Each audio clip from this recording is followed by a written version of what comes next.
All councils are present except for Councilor Stein. Except, nope, take that back. All councilors are present. That traffic. Great. Item number 2 on the agenda, the Pledge of Allegiance. I pledge allegiance to the flag of the United States of America and to the republic for which it stands, one nation, under God, indivisible, with liberty and justice for all. Agenda item number 3, rules of order. The Ellsworth City Council operates under the Roberts Rules of Order, except for those items that are voted on and accepted by the council at the organizational meeting in November. Item number 4, adoption of the Ellsworth City Council minutes from the following meeting, February 18th, 2025, regular meeting. So moved. Second. Any discussion? All those in favor? Unanimous. All right. We need to get the EHS cheerleaders. They're out here? Yep. Sorry. No, that's fine. That's fine. Item number 5 is presentation of awards. We have quite a few tonight, which is very exciting. Our first is the Ellsworth High School cheerleading team, who are once again state champions.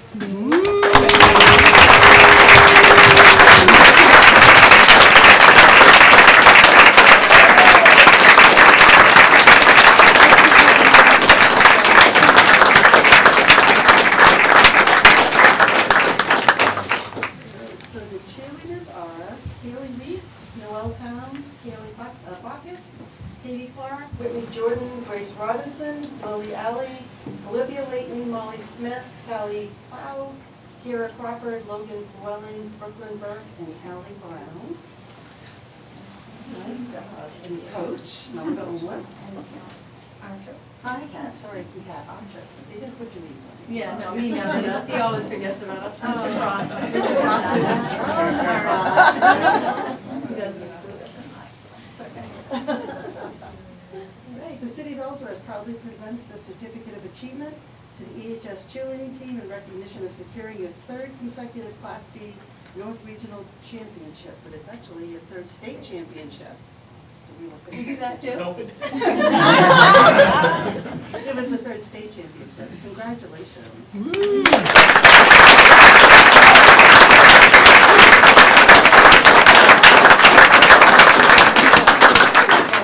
Yeah. So, you want to take That that one? one? Sure, Sure, we'll yeah. get you the We don't state want to not championship. accept it.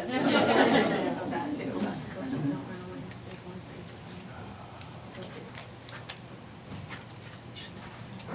Sorry. I didn't bring my agenda there.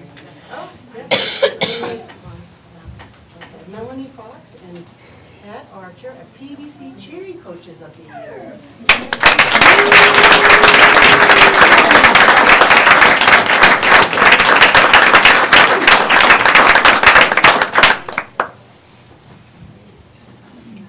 This is Melanie. All right, City of Ellsworth proudly presents the Certificate of Achievement to Melanie Fox. Congratulations on being voted PVC Cheering Coach of the Year, presented the 17th day of March 2025.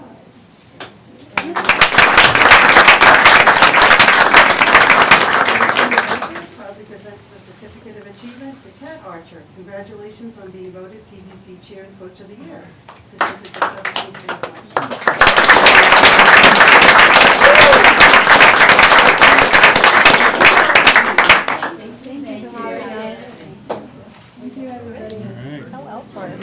Do it again next year.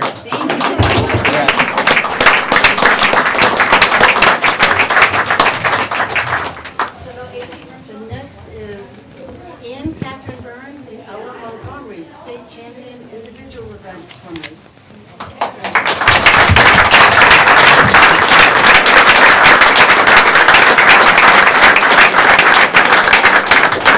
All right, so City of Ellsworth proudly presents the Certificate of Achievement to Ann Catherine Burns in recognition of your Class B state champion individual event win, presented the 17th day of March 2025.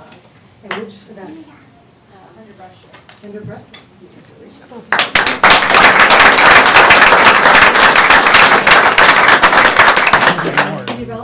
proudly presents this certificate of achievement to Ella Montgomery in recognition of your Class B state champion individual event win. And what did you win? I won 100 fly and 100 backstroke.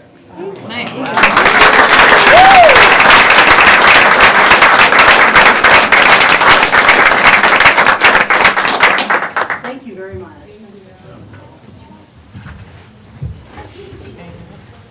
Okay, the next is Jim Goodman, PVC Boys Swim and Dive Coach of the Year.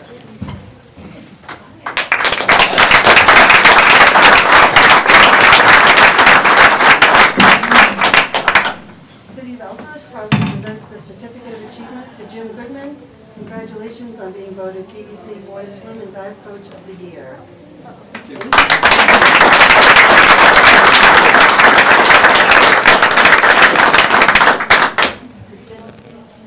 Andy cool with it? He's not, he's in Florida. Oh. All right, so we have Andy Pooler as the Big East Girls Basketball Coach of the Year. City of Ellsworth proudly presents a certificate of achievement to Andy Pooler. Congratulations on being voted Big East Girls Basketball Coach of the Year.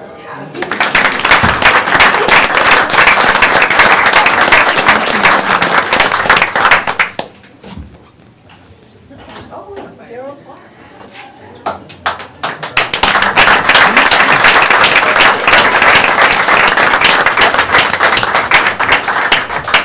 Daryl Clark, 25 years of service with the fire department. Yes.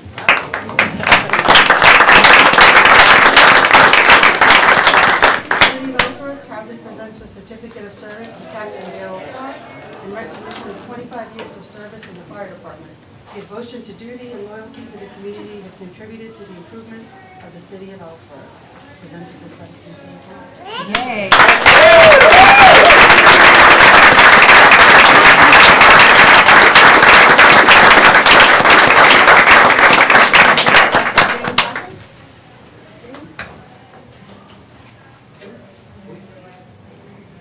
James is with the Ellsworth Police Department. City of Ellsworth proudly presents a certificate of service to James Hassard in recognition of 5 years of service in the police department. Your devotion to duty and loyalty to the community has contributed to the improvement of the city of Ellsworth. Was that supposed to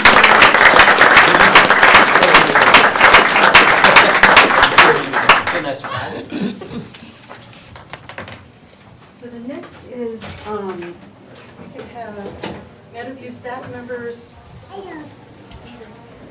Kurt Clark, and residents Chuck Hodge and Glenn Tucker. They here? Just me. I've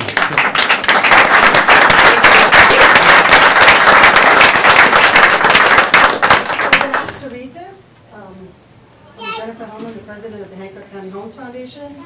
On January 22nd, a fire alarm rang in Building 50 at Meadowview Apartments, a complex for the elderly and disabled in Ellsworth.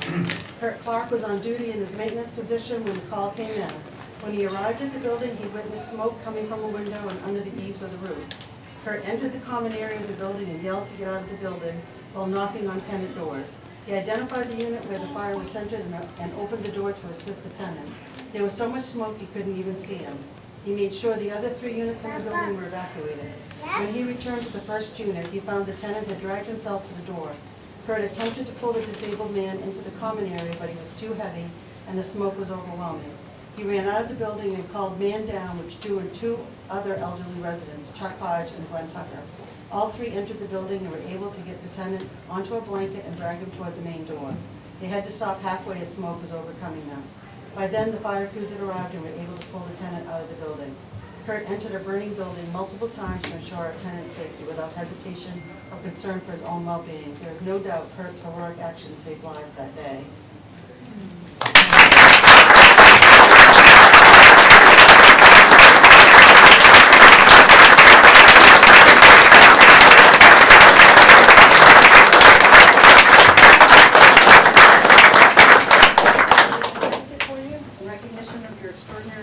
Selflessness during the fire at Meadowview Apartments in Ellsworth on January 22nd, 2025.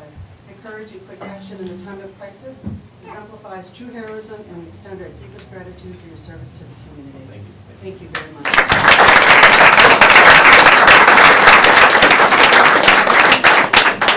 I'll break something for you. So did you want to read the renewals? No, I think we're all set. Okay, thank you very much. Any others?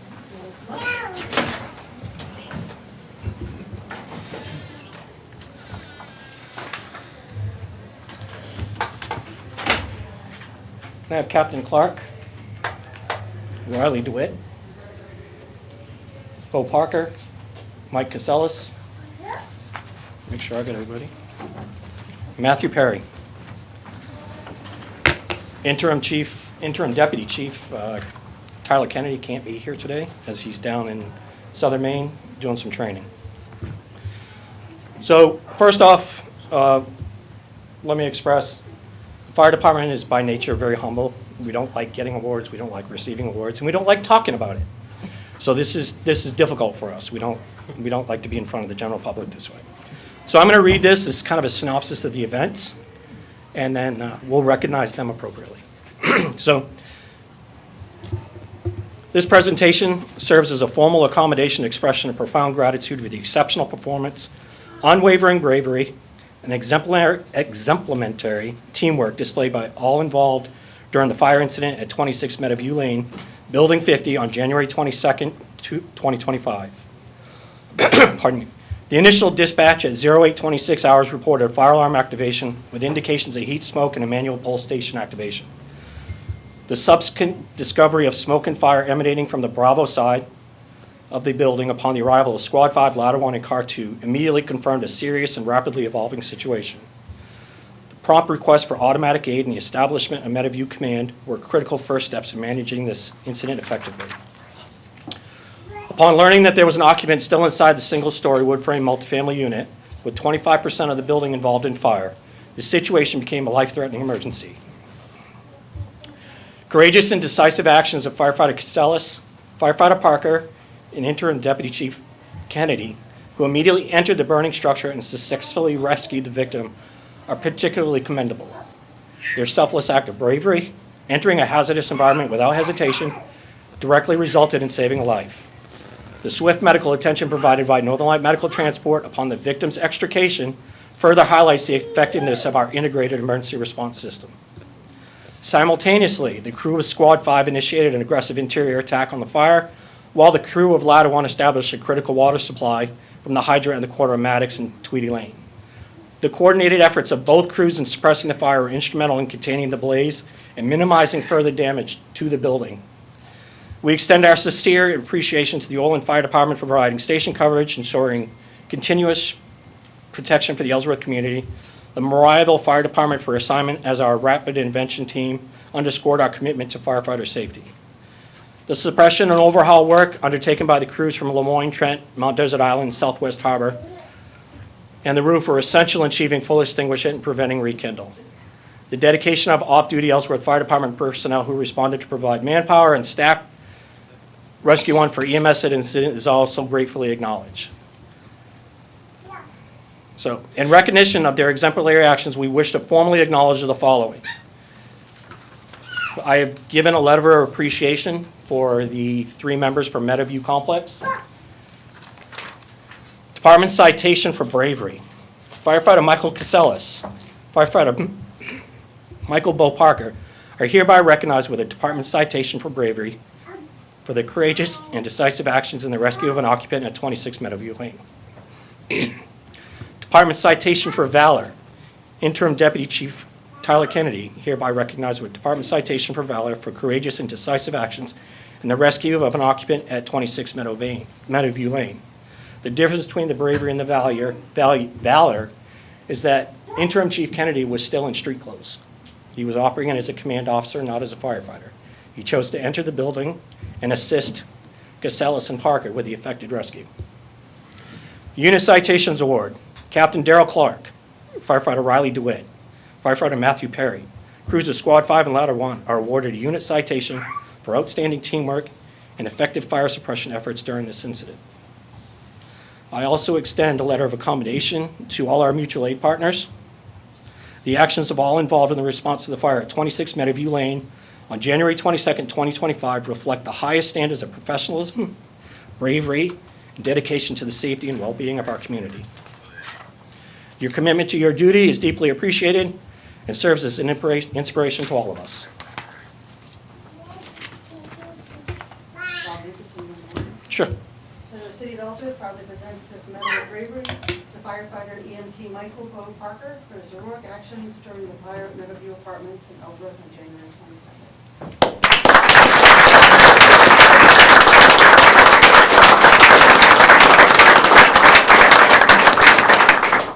City of Ellsworth proudly presents this Medal of Bravery to firefighter EMT Michael Keslis, for his heroic actions during the fire at Meadowview Apartments in Ellsworth on January 22nd.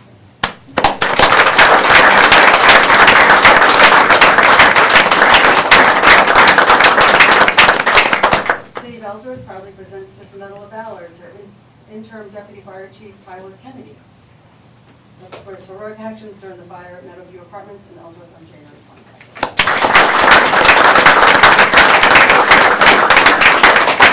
City of Ellsworth proudly presents this Unit Citation Award to Captain Darrell Clark for his heroic actions during the fire at Meadowview Apartments, Ellsworth on January 22nd.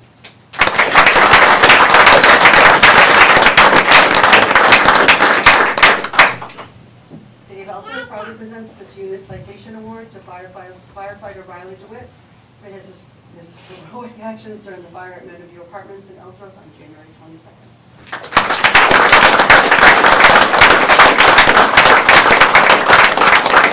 The City of Ellsworth proudly presents this Unit Citation Award to firefighter Matthew Perry for his heroic actions during the fire at Meadowview Apartments in Ellsworth on January 22nd. Thank you all very, very much.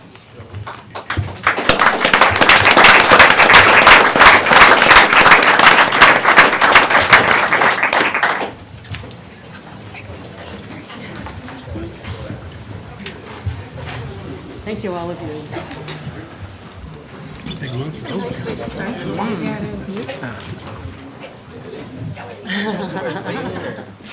Usually when there's a packed house in here, it's because there's something contentious. No, I saw it, I saw the cars. Oh wait, we're doing a bunch of writing. Should I hope that's where it is? Yeah. We're not doing it. Yeah, I'd like, yeah. What's that?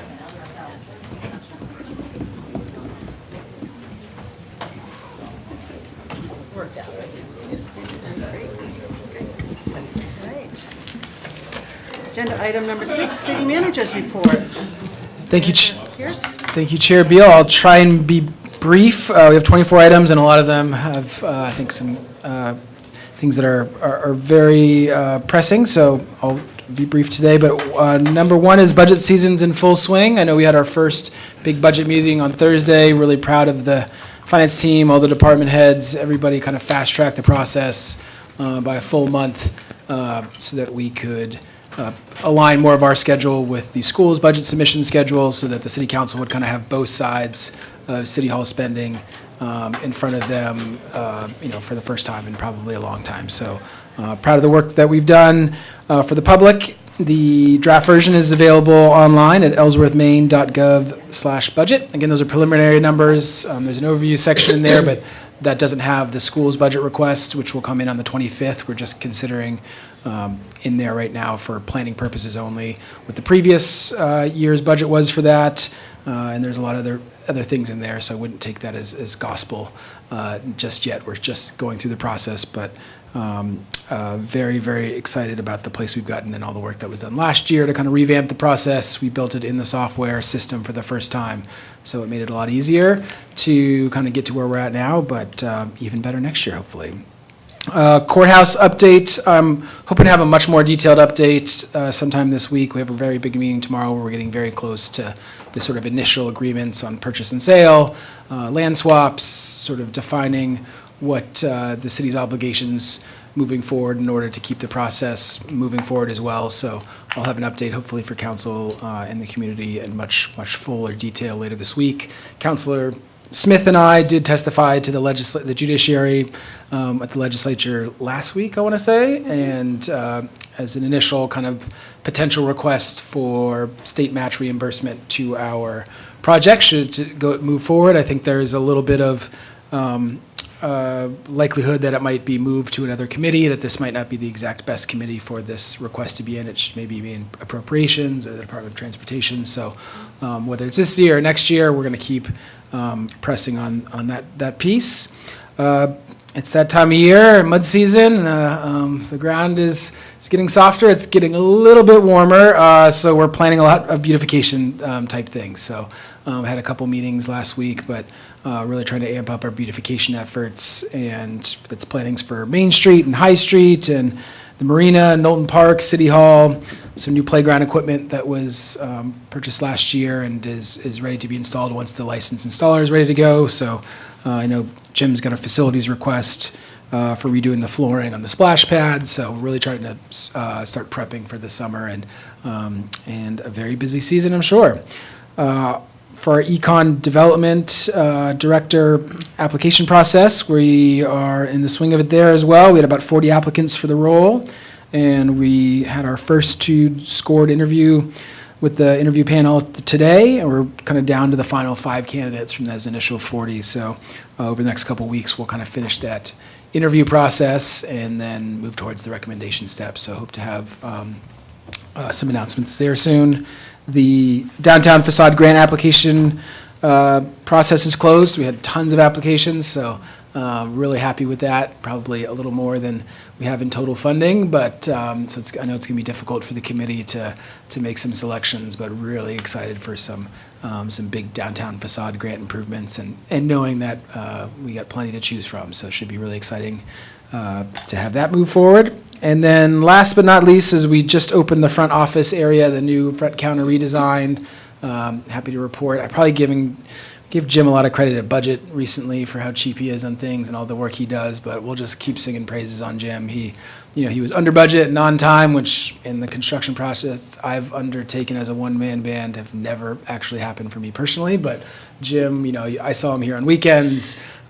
He worked late. He was also out there salting areas. He was prepping budgets for facilities, and he was building an entire cabinet upgrade using a lot of the materials that were already there to make it better for our customers and for our staff. So big thanks to Jim McLean, our facilities director, for all the extra work he put on that. So, and that's it for me for now. Any questions for the manager? Okay. We'll go to item number 7, committee reports. Councilors, report on some of your committees. Just briefly, as far as I know, unless there have been some recent applications for the Recreation Commission, there's still a vacancy there. So if people are interested in parks and recreation in the city and of getting involved, or have noticed things that they want to try to fix at Knowlton Park, for example, there's still a vacancy. The application's on the website. Please apply. It's a great time. It's not too much work. It's a lot of fun. We have a good time, field trips, etc. So. Anyone else? Item number 8, citizens' comments.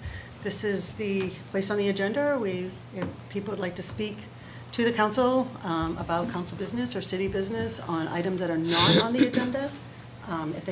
If you would like to speak on something that is on the agenda, then we'll have public comment at those times in those areas. And we do ask that you keep your comments to 3 minutes. Is there anyone that would like to speak?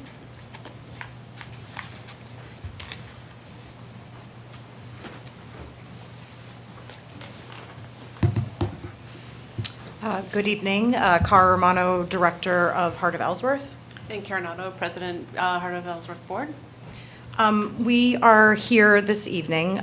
We sent an email last week, I believe, to each of the staff and members of City Council to talk about the up-and-coming fiscal year 2026 budget season and requesting that Council consider moving Heart of Ellsworth's annual appropriations or funding request to the TIF when you folks are working to reorganize that.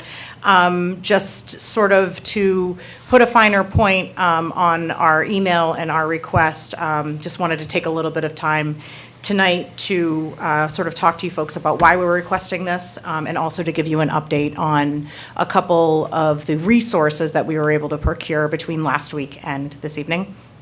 As most of you know, we are Maine's 11th designated Main Street, meaning Ellsworth is. And we have a unique opportunity to this year sort of consider how funding will begin to kind of come in line with the funding structure that is requested of us as an organization and the city of Ellsworth to keep our Main Street America accreditation. So we hope that this year, during this budget season, the council will consider moving us to being a line item in the TIF. And so just a couple of points that Heart of Ellsworth has sort of been able to calculate now that we've become a Main Street. We've helped to reduce vacancy. We've also generated $1.1 million in investments since 2016 in the downtown.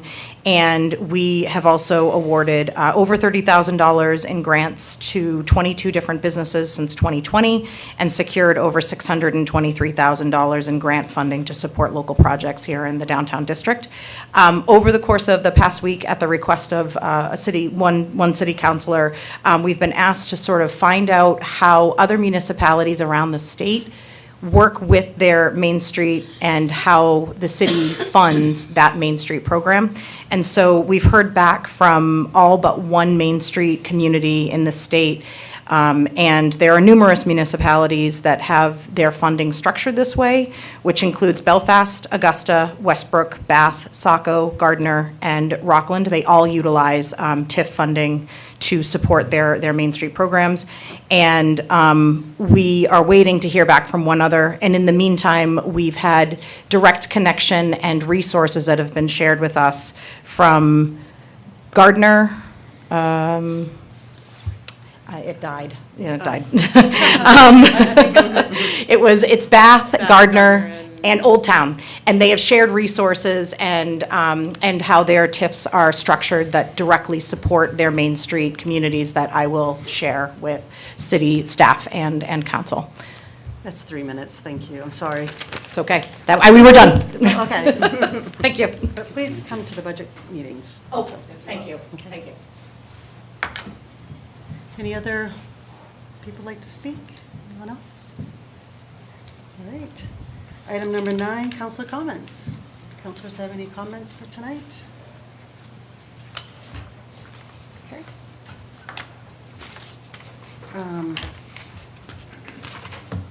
Item number 10, we're in unfinished business. These are items that were brought forward from the last meeting that was canceled. So item number 10, council order number 022501, request of the Public Works Director to accept the bid for local roads paving. Mike?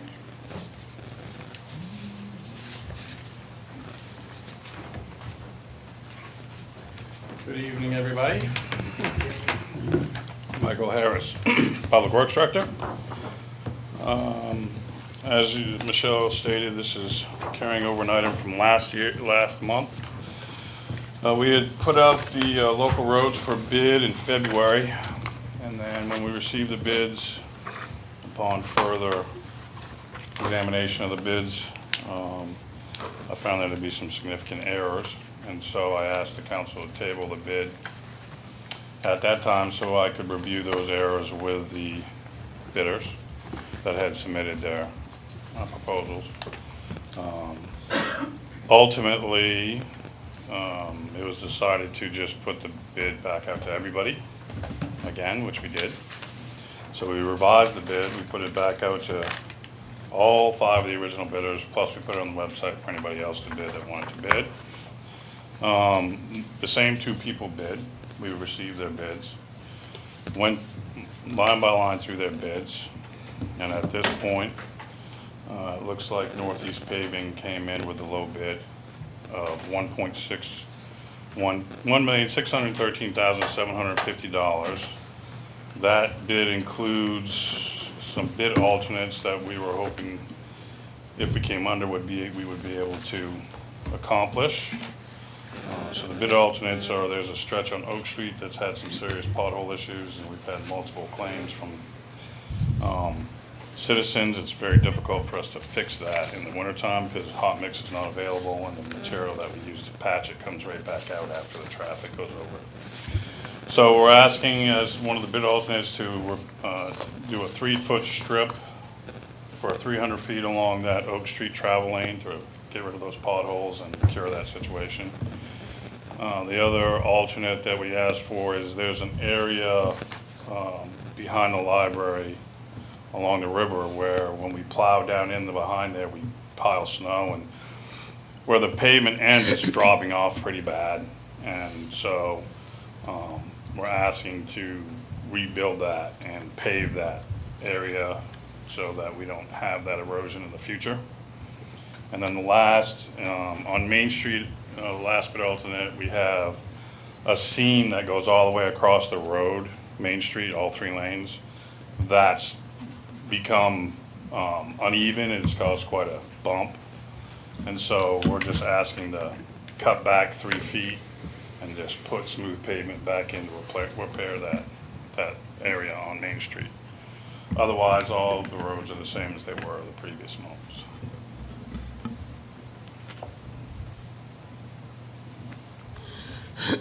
Questions for the Public Works Director? How, is there someone from Public Works that goes out and inspects the work while it's happening? Yes. Is that you, or is that someone? Me or Brian or Nate. Okay, that goes out to every job and Yep. make sure that, okay. And we receive slips from them indicating that how much tonnage that they've applied, so we can compare that also to what was submitted, so we know that we're getting the quantities that are requested in the bid. Great.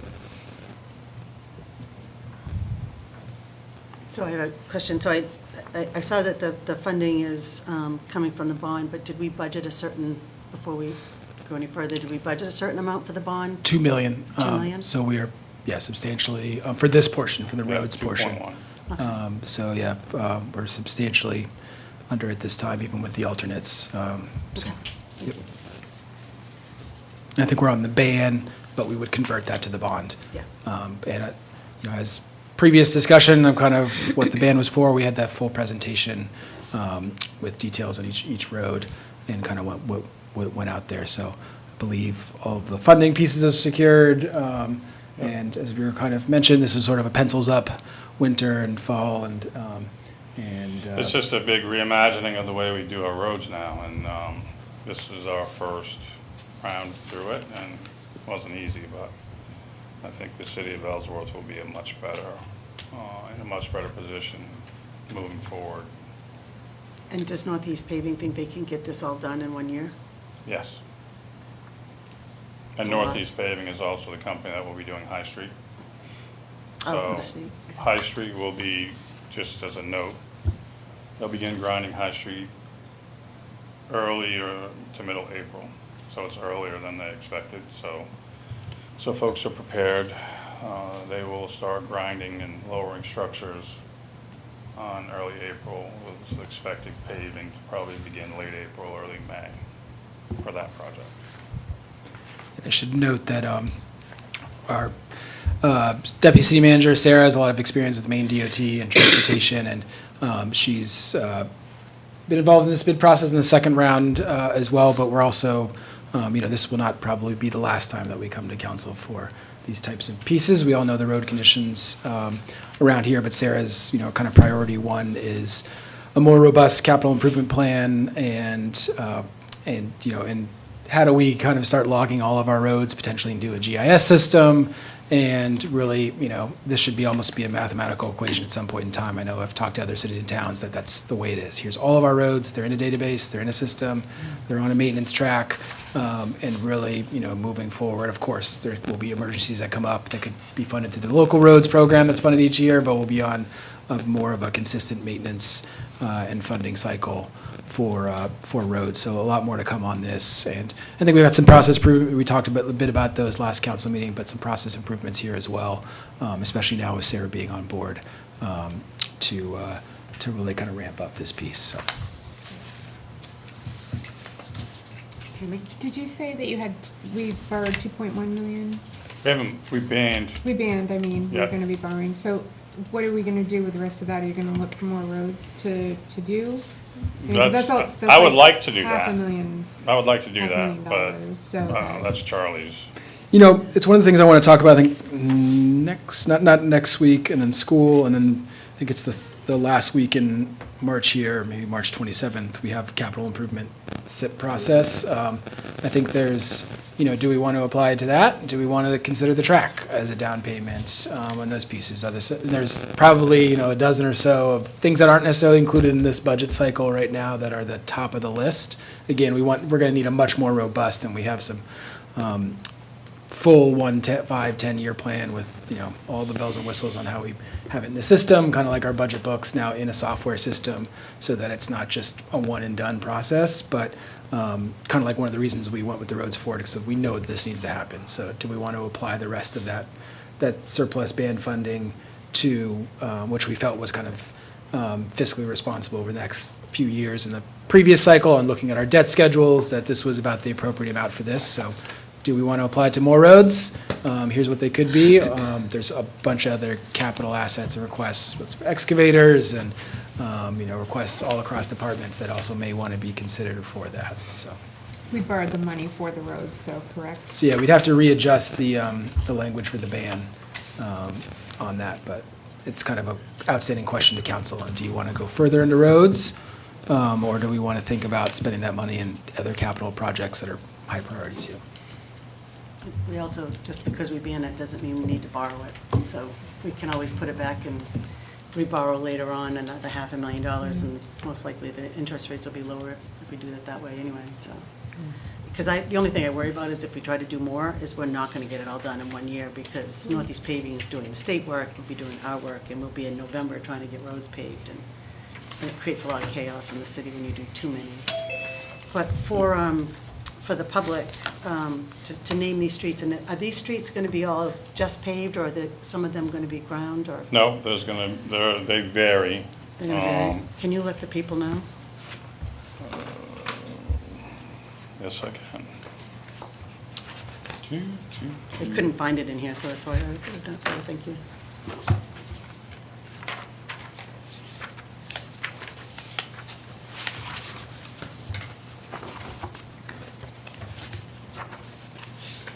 Okay.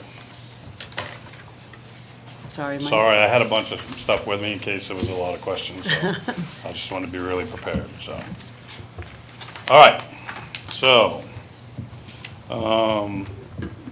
what was put in the bids, Foster Street is a mill and pave, and it was originally in as a reclaim, but all of the contractors said it is not a good candidate for reclaim. They said, do not do that.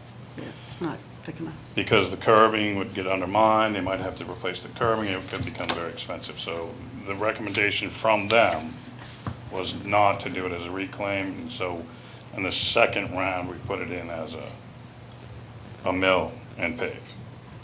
Elm Street, so we're doing 910 feet, 1.5 inch surface from High Street to Hancock Street. Happy Town Road. So on the paved section, we're doing 23 feet wide, 4,300 feet long, surface at 1 inch, 150 feet before mailbox 498. So that was our landmark, but that's an existing paved section that we're just retreating.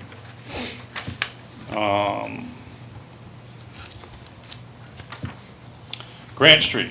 So Grant Street, for those of you who may not know it, a few years ago, the center of Grant Street was a reclaim. And so now we're doing the upper portion of Grant Street and the lower portion of Grant Street both as reclaims.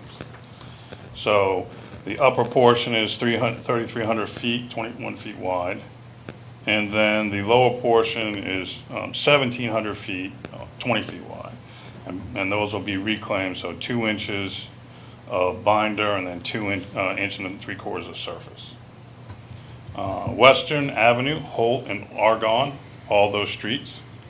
We'll shim them, 2,200 feet, half-inch shim, and then 2,200 feet of 1 inch surface. Hancock Street. Hancock Street will shim 19 feet wide by 900 feet, And then surface 19, up to a half inch of shim, and then 19 by 900 feet of 1 inch of surface from Pine Street to Dean Street. Red Bridge Road, there's 2 sections on Red Bridge Road. One section is a reclaim section. And that one starts at the far end of Red Bridge Road on Route 1A and goes back on Red Bridge Road 2,700 feet. And that section will be a reclaim, 2-inch and 2-inch for binder and surface. And then the other section of Red Bridge Road is 2,400 feet at 21 feet wide. And that's a shim and pave, starting at 240 Red Bridge Road, first driveway coming from Ellsworth heading north. I mean, you guys don't know it. But Birch Avenue, shim and pave on Birch Avenue, 23 feet by 11 wide by 1,100 feet. Half-inch shim and then 1-inch surface between Oak Street and School Street. Maddox Avenue, shim and pave as well, 21 feet by 1,500 feet. Shim 3/4, 1-inch surface between Main Street and Union Street. Boggy Brook Road is a reclaim and paved 3 inches, 23 feet by 2,850 feet. So basically the length of Boggy Brook until it hits dirt, I think. 2 lifts of 12.5 millimeter from Route 180 heading north to end of paving. Bayview, shim and pave 1,075 feet by 19 feet wide with 9.5 millimeter asphalt between Union and Park Street. Industrial Road is a paved 3 inches by 350 feet, it's a small one, 2 lifts at 12.5 millimeters, starting at the transfer station and heading onto the dirt, going towards the demolition debris place around the corner. Happy Town, Winkenball. So this starts at the gravel section on Happy Town going down the hill towards the Winkenball Four Corners.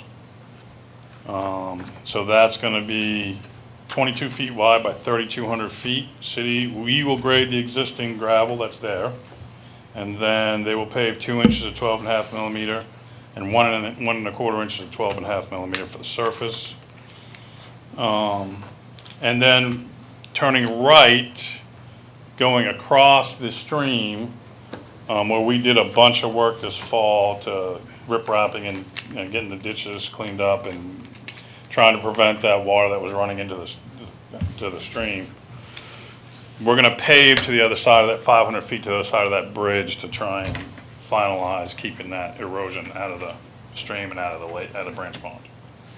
So that's that. And then Gary Moore Road is a reclaim, part of it's a reclaim. So going up the hill on Gary Moore Road that we're talking about is the shim and pave piece. And then once you get up to the top of that hill, going down the other side of that hill is in really bad shape. So we're gonna reclaim that section going down the hill. And then at the harbor, pave 2 inches over the existing paved area, including the entrance. And then pave 2 inches also over the gravel section at the harbor. So we'll grade it and smooth it out, and then they'll pave that parking area there where the vendor is, the food vendor. And then there was the bid alternate. So that's all the work that we'll be looking at doing starting in April. That's a lot, that's great.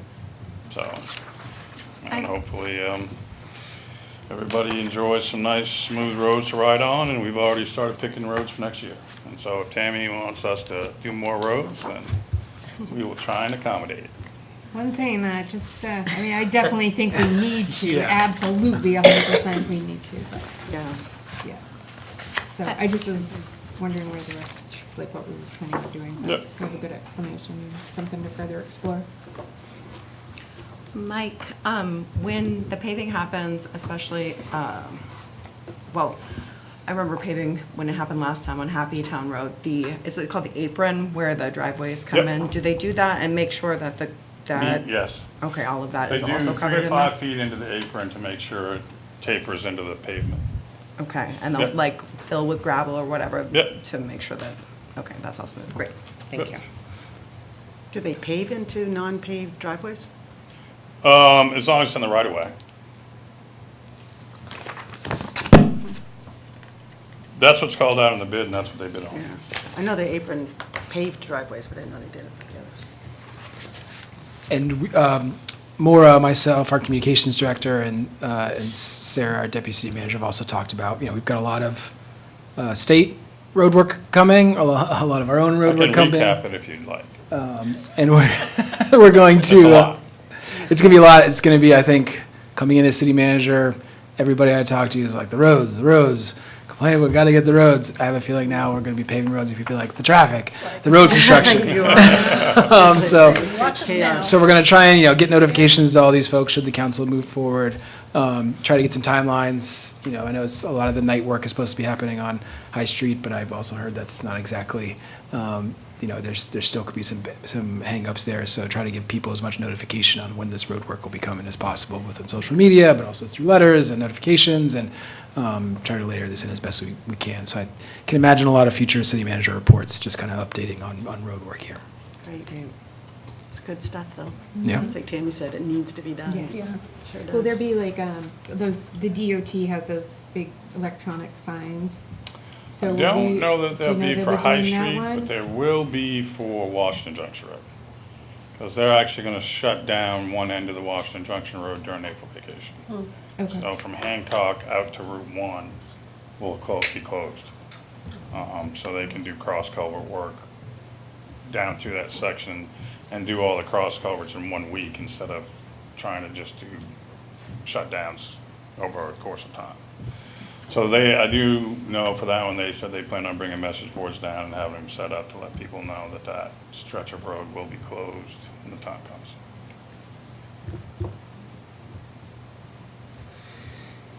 Move to approve the acceptance of the bid from Northeast Paving in the amount of $1,613,750 for the road resurfacing and paving project, with funding to be provided through the bond anticipation note ban approved by the council for this project. One second. Any discussion? Councilor Howard? What assurances can we have that the bonding will line up with the usable life of the road?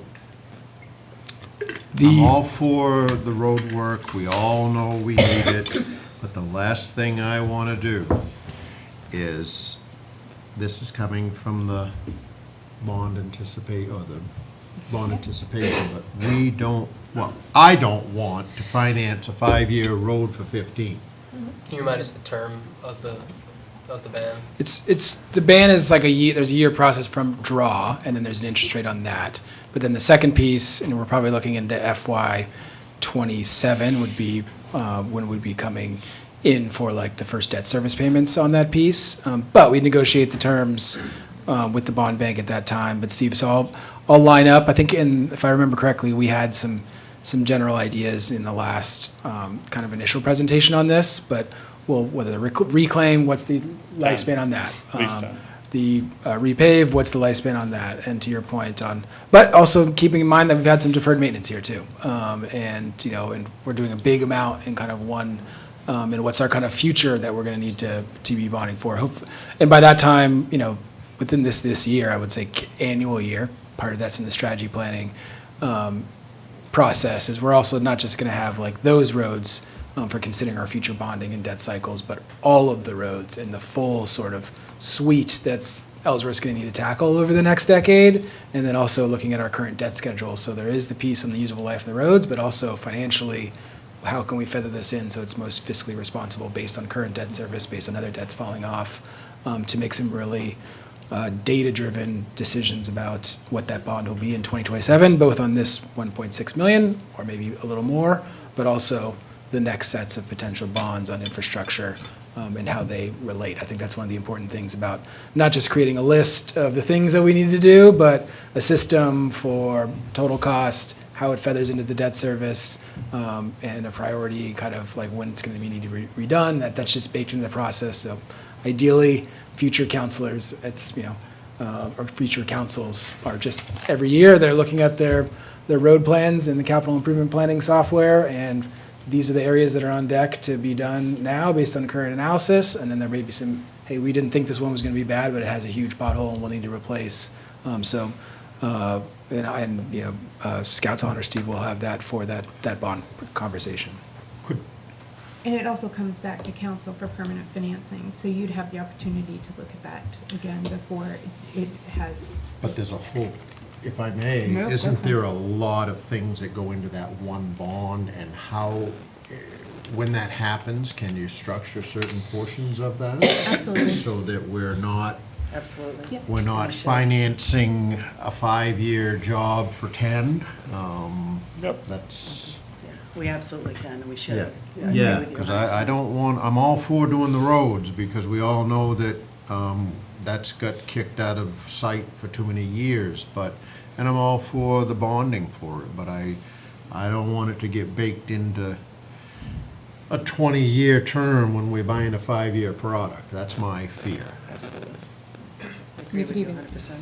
you could even change it, like, so if we wait a year, we do it this year, and we don't bond until next year, we could do a 9-year to kind of make it. Do you have an idea of the usable life of this? Is this a 5-year usable I life? mean, the information I was able to gather, there's a couple of factors you look at. So reclaim is your best option, that's your longest option. So usually that's at least 10 years on the reclaims, because you're going down to base gravel and then you're rebuilding the road. Anything after that, really the factor you have to take into account is traffic. How much traffic are you putting on this road? And that's what determines the depths that we're using for the different roads. So a road that has more traffic has a thicker, we put a thicker course on there. And then my hope is that we would get 10 years even out of the mill and paves. But it just depends on traffic, how hard a winter you have, how much plowing you have to do. All of those things factor into how long that road's gonna last. And so it's difficult to pinpoint it. So yeah, I mean, your point's valid, especially with the shim and paves. You know, there's no guarantee that you're gonna get 10 years out of those. And so the plan I have is, once these roads are done, and those roads will be in a database, and we'll have the date that they were done. And then, we plan on doing 5-year checkoffs. I mean, we're on the roads all the time, so we see them, but we want to put them on a cycle so that we're going back and reevaluating how things are doing, how long they're lasting, and what makes sense and what doesn't make sense. And so, if you go back at the 10-year mark and you think a road needs to be reclaimed, and then we go do an inspection on it and it's holding up really well, then maybe instead of doing another reclaim, we can do a shim and pave, and that road will give us another 5 years, and we'll save, because reclaim is probably at least double.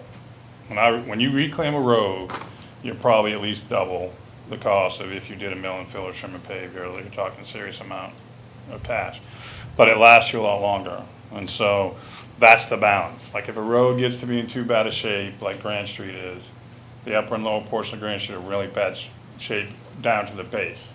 So you can keep putting good hot top over bad, but it's not gonna last. So those are the types of roads where you have to make that call and say, we're gonna do a reclaim here, we're gonna spend that extra money to get it back to good. And then going forward, we do the inspections and we keep up with it and we see how long it lasts. And it's the same with the shim and paves. If you have a road that's doesn't have a lot of traffic and holds up really well, and shim and pave could last you 10 years. But if you have a road that, even though you put a thicker course on it, for some reason a new business opens, people change their traffic patterns, more traffic ends up on the road, and the winter's a big thing, right? The sand ends up on the road. The more sand you put on the road, it acts like sandpaper under the tires. And it just eats at that surface.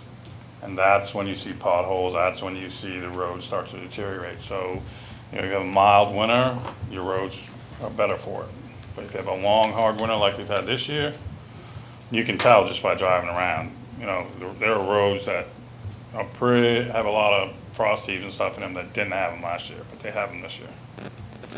Yeah, and there's also I know Mike's gone to some of the local roads pieces. There's a lot of new tech in roads and seal coating and how you keep up with them makes a big difference. And, you know, and it kind of depends on what, like, you know, how far behind do you want to get it done from. There's plenty of roads here in Ellsworth, 20, 30 years, you know, haven't been repaved yet. I know we'll talk about Bray later today. I've had some interesting conversations of like why Bray is in such good shape. In some ways it's because there's no sanding and salting the way we do on all the other roads around here. And it's a private, they plow it. And you know, it might have been made better, but it's a 40-year probably on that road. Not 30-year on that road now.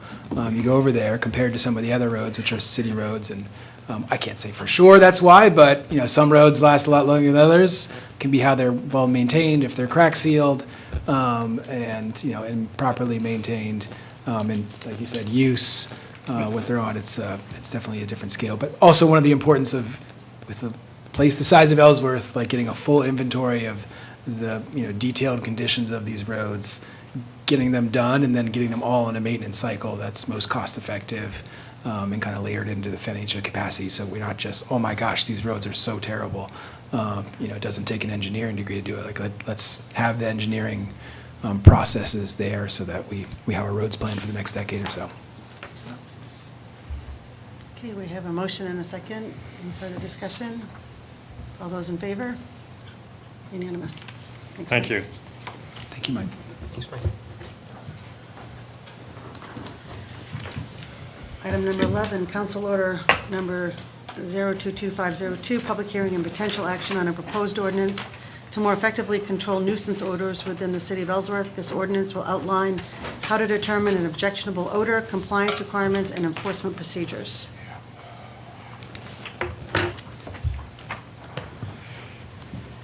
Good evening.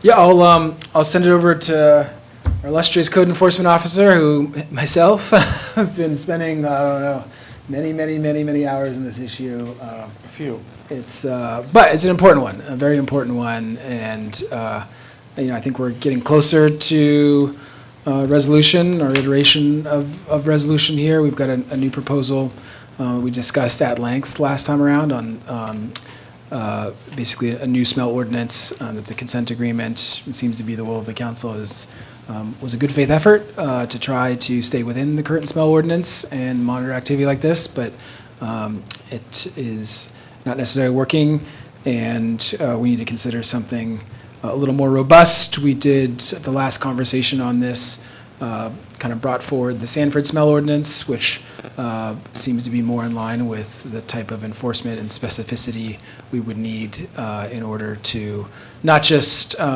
mitigate odor instances like we've seen with Maine Organics, but this would be, for the future, if something like this were to happen, to give our teams, not just the scientific basis for proving violation, which I'm happy to report, Robert, I've got some very strange pictures of him blindfolded being tested on smells in these council chambers.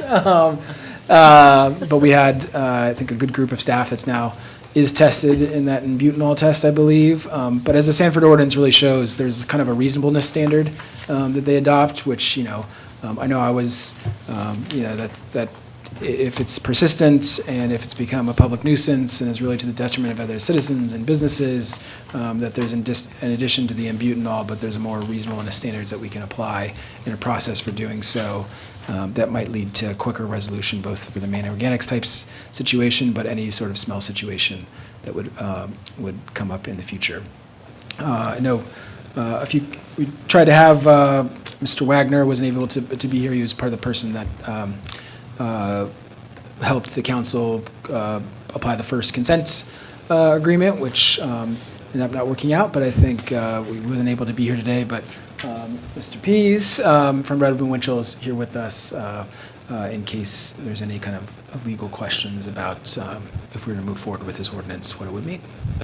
And maybe I'll send it over to Robert for some additional background. Robert Grant, Code Enforcement Officer. How are we doing tonight? This is 1 year ago tomorrow, I think, we signed the consent agreement. Wow. It's been a long year for me.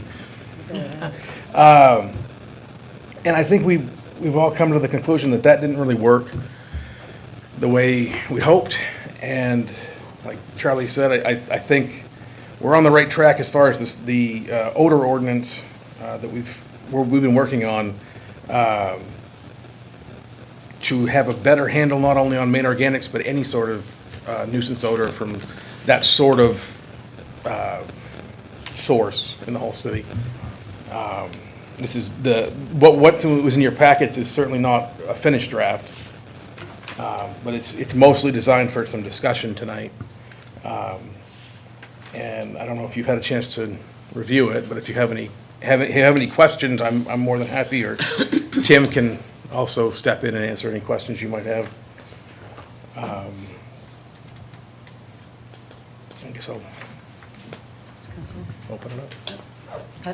Ladies first. Thank you. I had a question on your memo and then a question on the ordinance. There are 3 bullets in your memo. And in Yeah. the third one, I don't understand in the last sentence, you use the word fire. The proposed ordinance would have the code office issue a notice of violation. It is up to the discretion of the code enforcement officer at this point to determine whether or not to fire enforcement action. And, Oh, file, sorry, that's a typo. okay, I File was and going enforcement. through, fine. I Sorry, couldn't- okay. I missed it on my proofread, I apologize. No, that's fine, okay, I thought fine. he was just being aggressive. No, file. But even with My that, it didn't apologies. make sense. And then one of the other, in the ordinance, I love that there have been numerous staff trained, but within the ordinance, only one person has the authority to make the determination, which means you can never go Correct. on vacation. Well, that's one of the things we can fix with the wording. Right. Usually, it's the code enforcement officer or my designee, Right. so that would be an easy fix. And I didn't, so it just, I didn't see that in Yeah. there. Just wanted to So make sure that it that's one of wasn't those good things we can, easy. easy to fix. Okay, thank you. No That was all problem. I had.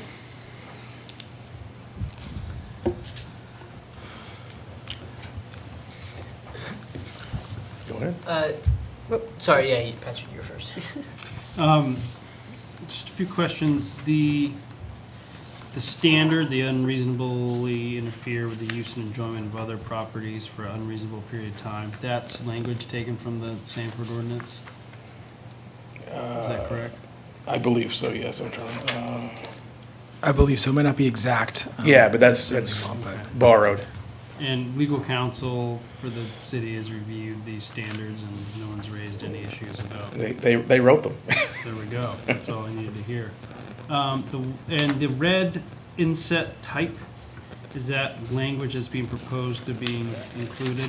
That's, that's something that I've added or Charlie wanted to have added, Okay. either of us to, Yeah, I think the first one on under section 6, you know, I think adding that as an example is helpful. And I think the second one under 7B, the first 7B, you have 2 7Bs, you need to make the second one a C.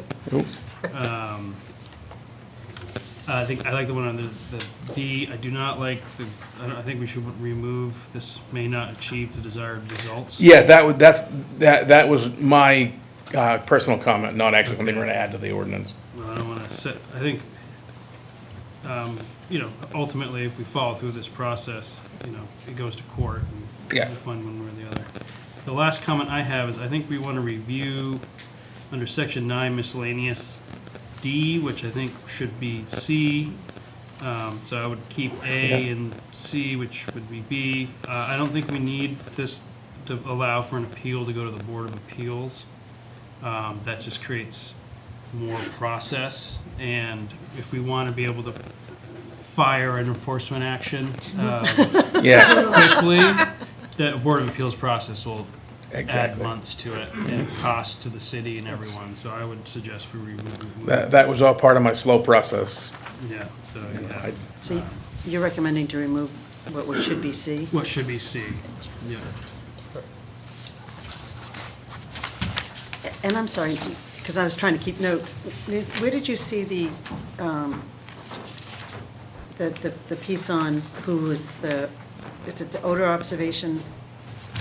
Odors lasting for, So if you go under 5B, Michelle, I think that's that, are you talking about the standard, the unreasonably interfere? yeah, where it's only the code enforcement officer that can, Oh, yeah, that's under 6. okay, so that's that last paragraph where it says code enforcement officer's opinion. Yeah, and I think Or- it's, or their designee. Or designate, okay.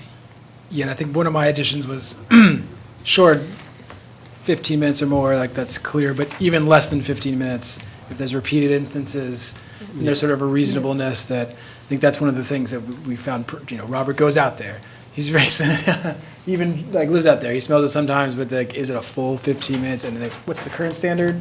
Is it out? What's the current standard for? Well, that's specifically for Maine Organics, which this isn't specifically about Maine Organics, but that was kind of the canary in the coal mine. But yes, that's, has to smell for over an hour before I can do anything. So there's kind of just going back towards, yes, the butanol, yes, these other pieces, we want to use all available, but there's like a reasonableness standard, a repeat offense, it doesn't, you know, to continue to report to council, the community, like the code enforcement really officer can, you know, determine, even if it's not exactly 15 minutes that time. That was one piece, and then Patrick, I had kind of something for you, and maybe it's for Tim too, on just, would we want to specify types of fines here?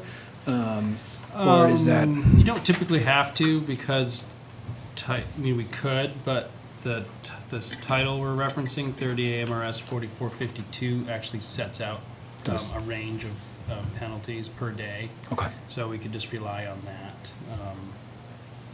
It's up to the city. I think it's just pretty easy and clean to just reference that provision of the state statute. Yeah. I did have one more thing for you, just because you'd mentioned it the last time, the city may file an enforcement action or must? Like, are you? No, I would suggest we keep may. Okay, keep may, okay. You know, enforcement's a matter of discretion. Okay. And so, yeah, I think that's a good question. That would be my 2 cents. The one other thing I wanted to add to this conversation is, we don't reference the N-butanol test, which I think is wise, because tests change and technologies change.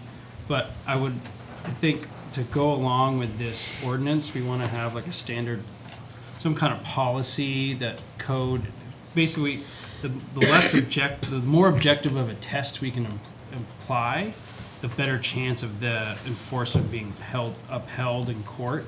So if we can, you can go out for 15 minutes, but if you're trained in the N-butanol and then you use that to support your findings, that's the ultimate way to then speak, to support enforcement action. And I don't think we need to have it in the ordinance, but I think it's good to have some form of, as objective as possible, smell test to support any enforcement action. Right, multiple members of the panel that have seen it, not just Robert. Yeah, I think so. But even if it's just the one time, as long if Robert's been trained and has some kind of, goes there and says it got a 7, I don't know. I now have a certificate with a blue ribbon nose on it. There we go. Right on the There we certificate. go. We'll get that blue ribbon nose out there. But yeah, so those are my thoughts. Otherwise, I think it's in good shape. I think it's a good step forward. And hopefully it'll help address odor issues in Ellsworth. I know we're getting to that season where this may become an issue again, so I've been thinking about maybe trying to, we'll take some of these edits and notes and maybe trying to get it onto, I think that this one probably does require a public hearing because it's a change to ordinance, but onto maybe the front end of a budget meeting that we have Thursdays coming up, so we're not necessarily waiting till the next council meeting if council would be amenable to that. And this is a public hearing, so I do need to open a public hearing before we end. But I was just waiting, does council want to speak before the public hearing or after? One last question is, when we pass it, what is the effective date? Is that part of the motion, or is it immediate? I think it's immediate at that point. Tim, let's say we put it out to public hearing and at the end of March, we pass it, does Robert have that authority then? Yeah, I'm sorry, I didn't quite hear the question. Let's say we pass this ordinance let's say we passed it tonight. It doesn't seem like we're quite there yet, but would it be effective tonight or tomorrow, or is there like a waiting period between? I'll have to go review that. I did not review that for tonight's meeting. I did think that we were not going to be passing it tonight. I wanted to definitely get your feedback and then circle back with Robert on a few things. Well, with ordinances, you could say it's effective as of a certain date. We could make it retroactive if we wanted to, if we used magic words. But it all depends. I don't think we need to make it retroactive. I think we can have it, as of, if it were passed today and something smelled tomorrow, then it applies, so.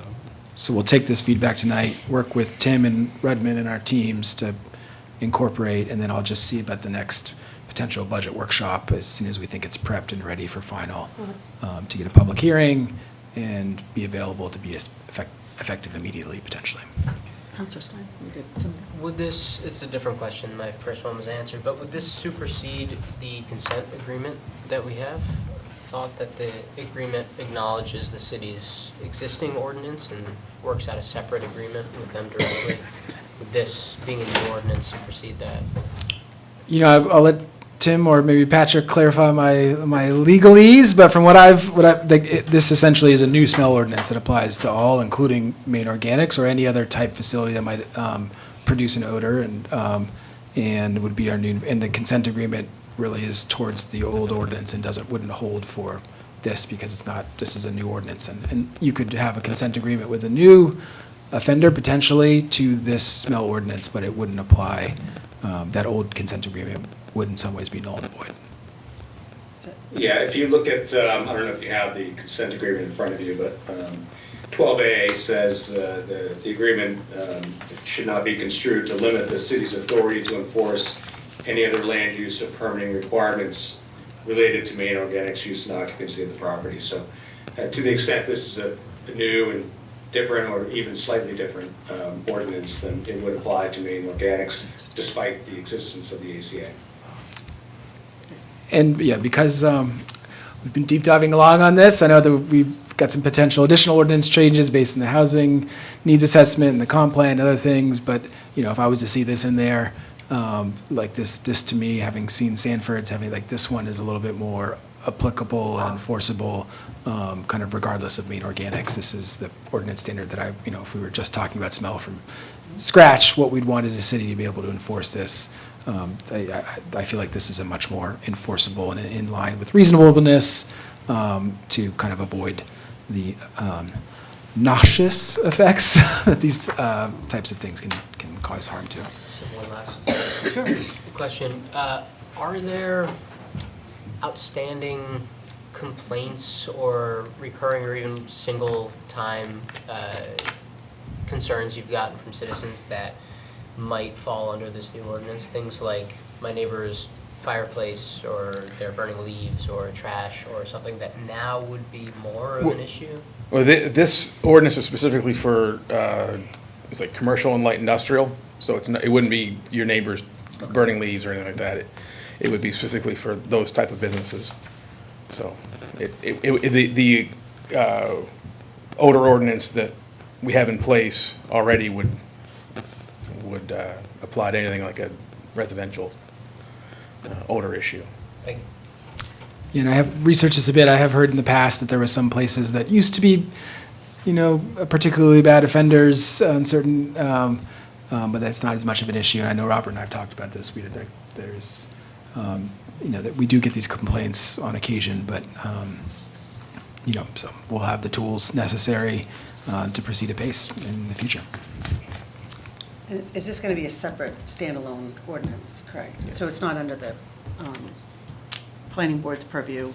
It's not part of the UDO now, so it doesn't need to go before the planning board. Thanks. Councilor Allen? I have a question for Mr. Pease. When this all started, the city had 801.3B prior to any consent agreement. Says no land use or establishment shall be permitted to produce offensive or harmful odors perceptible beyond their lot lines. Now, that existed in Ellsworth under, Unified Development Ordinance, Chapter 56. And then this administrative consent agreement came forward, and Mr. Wagner was here and presented to us that this would be the answer to do, that this would give us more teeth to use in enforcing this 801.3. And I voted against this because I thought that it's not fair to give one guy a pass and not the other guy. And now we're in trouble with this, and now we want a new ordinance. So could you maybe speak to what was wrong with our first ordinance, what's wrong with this? And why should we be comfortable that this new ordinance is going to do anything different?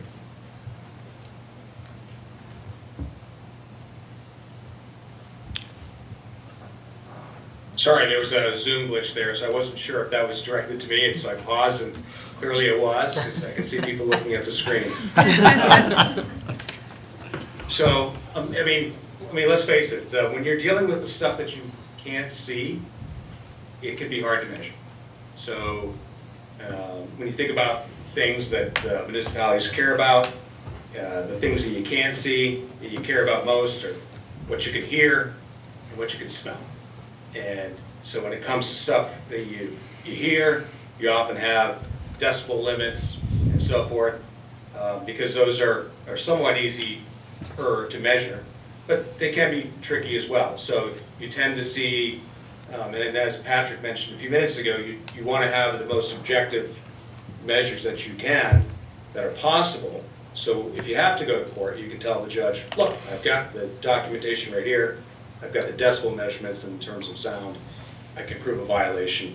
And it can be, you have some reliability that's going to be enforced equally around town. With smells, it's a little bit more difficult in terms of measuring, but the most precise measurement that we have right now, at least in this state, that is generally acceptable, is through the DEP.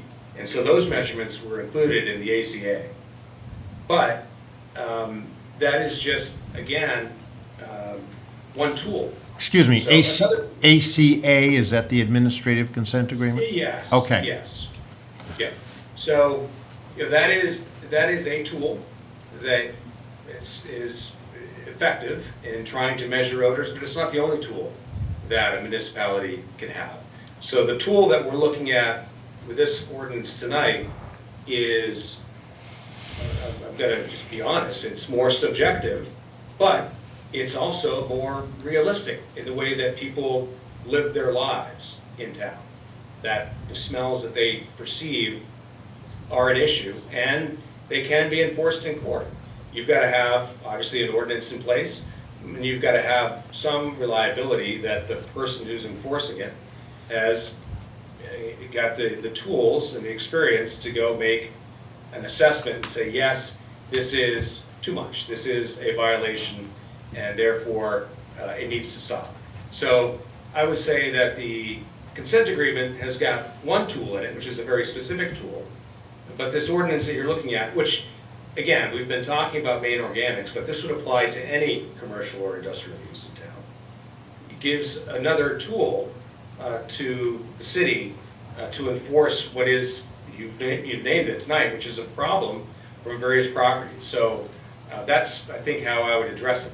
You're not going to have anything that's perfect. You have experiences in a municipality, and you say, we've got to have another tool. So this is another tool that would give the city something to address. Thank you. And speaking of noise, I apologize for my dog. We like dogs. Yeah. So, Robert, tell us what's gone on so far. You've brought action against them. I keep hearing this. You brought action against Maine Organics. Maine Organics isn't here tonight, is that fair to say? Where are we at with the action so far? I informed them that I didn't have the Inbutanol kit in October. It took me 7 or 8 months to get it, unfortunately. But they did have what I felt was a violation back in the fall, when The owner of Maine Organics asked me if I had that in butanol kit, and I told him no. He said, well, then there's no violation. That's the only actionable, and it could have been possibly actionable, so I didn't pursue it after that because he was correct. I didn't have it. Now I do. I've had a few complaints where I've used the imbutanol kit, and I thought for sure this is a 5. It's really bad. I got there and it was like a 1 or 2 on the 1 to 5 scale. So I was surprised at where you think something's really smelly, but the intensity is what what the kit actually measures, and the intensity is not bad, even though you find it really a foul, offensive odor. And then even so, I thought for sure like a 5 in the consent agreement is an automatic violation. I thought it was going to be a 5, and it wasn't. I was surprised. So to be clear, there has never been a violation brought to Maine Organics to date? Correct. Okay. In part because of the difficulty to acquire the means of filing that violation. I thought I heard earlier in the meeting that there had been some action taken and they had failed to respond. That's not true? Well, no, where I informed them last fall that I felt there was a violation, but they said, since I didn't have the imbutanol kits, that there was no violation. That one was like an entire weekend of. Yeah, it smelled for the entire weekend, and there was no action taken from them to remedy it, so I tried to get them to agree that there was a violation, but they said no. I'm going to open up the public hearing, so it gives a public chance to talk. So the public hearing is open. Is there anyone that would like to speak on this item?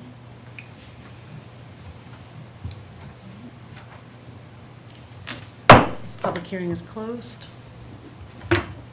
Council can continue. I just wanted to make sure that we had that option.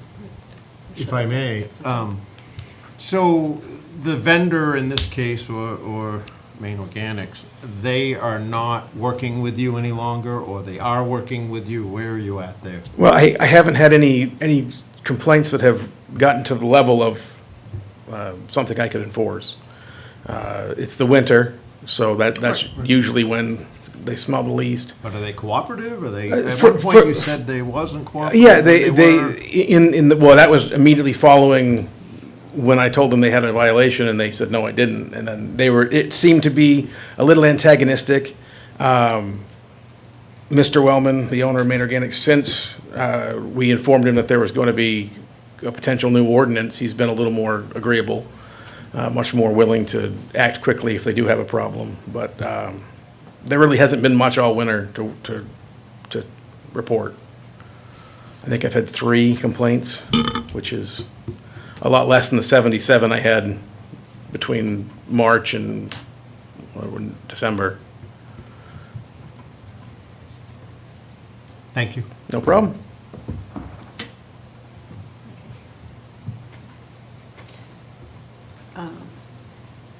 Do we have any requests from the council or further discussion? Just wondering if he's clear on what changes or what updates to be made based on the notes in here and conversation tonight, so that we can bring it back and be ready to If vote. you're more than welcome to reiterate them, but we have them on the recording, so I was going to review those too. Yeah, I feel no reason to reiterate Okay, anything. perfect. Just making sure you've got the clarity you need so that we I will can refer move to the forward. recording to get exactly what you want. Yeah, but And you will be clearing up, I mean, some of these, like, comments and things that are on here will come off and, Oh, yeah, absolutely. It's not done. So is the best way to go ahead and table this so that it ends up at the top of the next Great. agenda as well? So, and if we need to have a special meeting, once we get everything finalized, with that, would you like a motion? I would. Move to table? Second. All those in favor? Opposed? Thank you, Robert. Thank you. Okay. The next 4 items are our consent agenda. All of these items are considered to be routine and will be enacted by one motion. There will be no separate discussion of the items unless the council member so requests. So I'm going to read these. And then I'll give you an opportunity to pull something from the consent agenda, and then we'll just ask for a vote. Okay? Item number 12, council order number 032500, request of the deputy city clerk to hold a special municipal budget validation referendum election on June 10th, 2025. Request of the Arbor Commission to appoint Valencia Libby as a regular member with a term to expire 6/30/2025. Request to appoint Ellsworth Cemetery Commission members, sponsored by Councilor Smith. And council order number 032501, reservation of the city of Ellsworth's right to harvest alewives. Would anyone like any of these pulled from the consent agenda?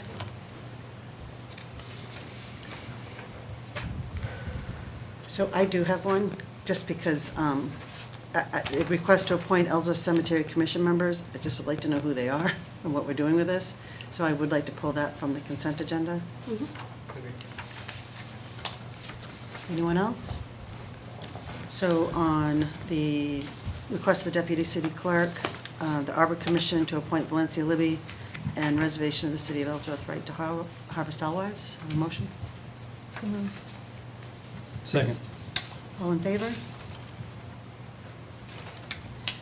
So we'll go back to request number 14, request to appoint Ellsworth Cemetery Commission members. If we could have some info on that. If you click on that link, there's a beautiful memo I that gives some background, and I can tell you the proposed members are Dottie Vashon, Tiffany Tate, and Albert Scott.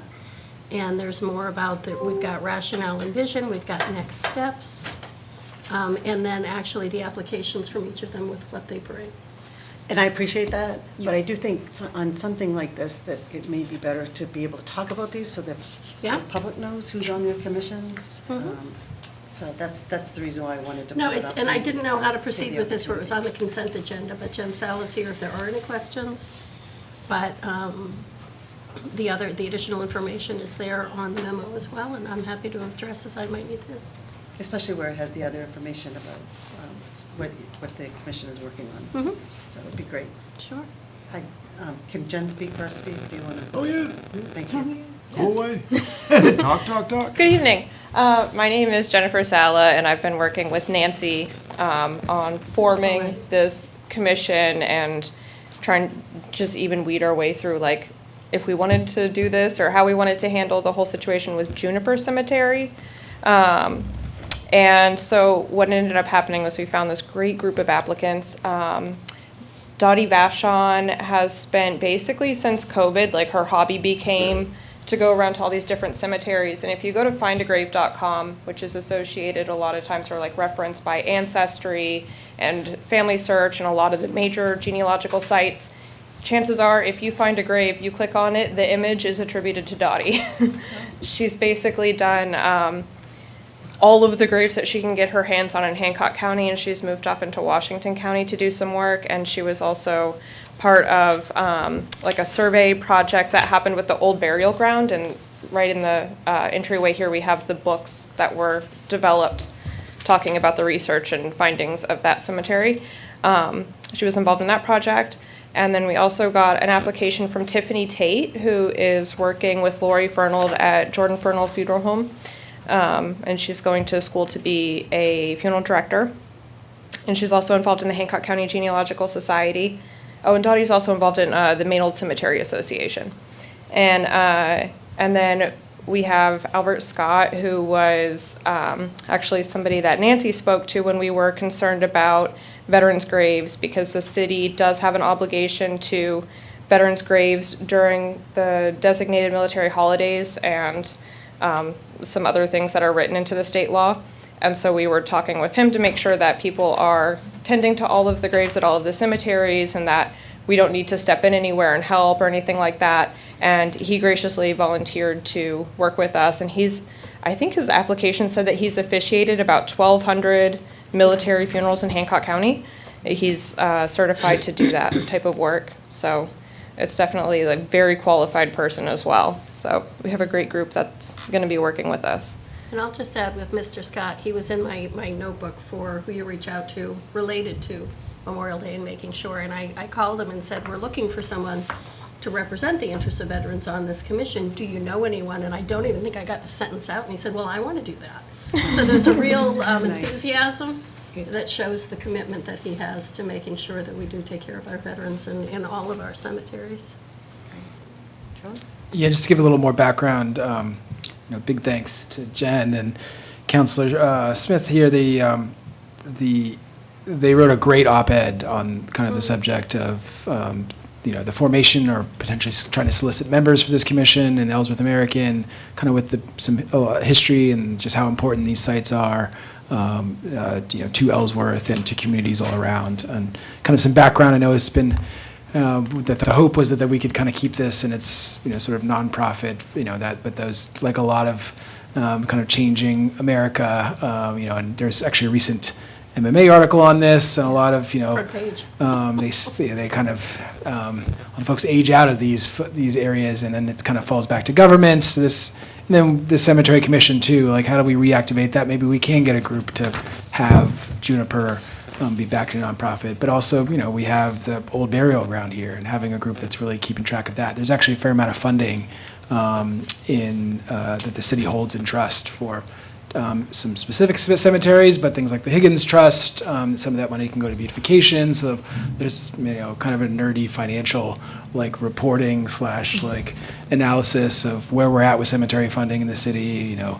Is it being of highest use, and ensuring that these, really almost kind of like more of a parks, and making sure that they're being honored and preserved and kept as part of our history. And just I think this is going to be a great commission, and looking forward to all of the outcomes here. And in the meantime, the city is kind of continuing to, review applications to go to Juniper and maintenance internally. So. Wonderful, thank you. And I did also want to add, you made me think of it.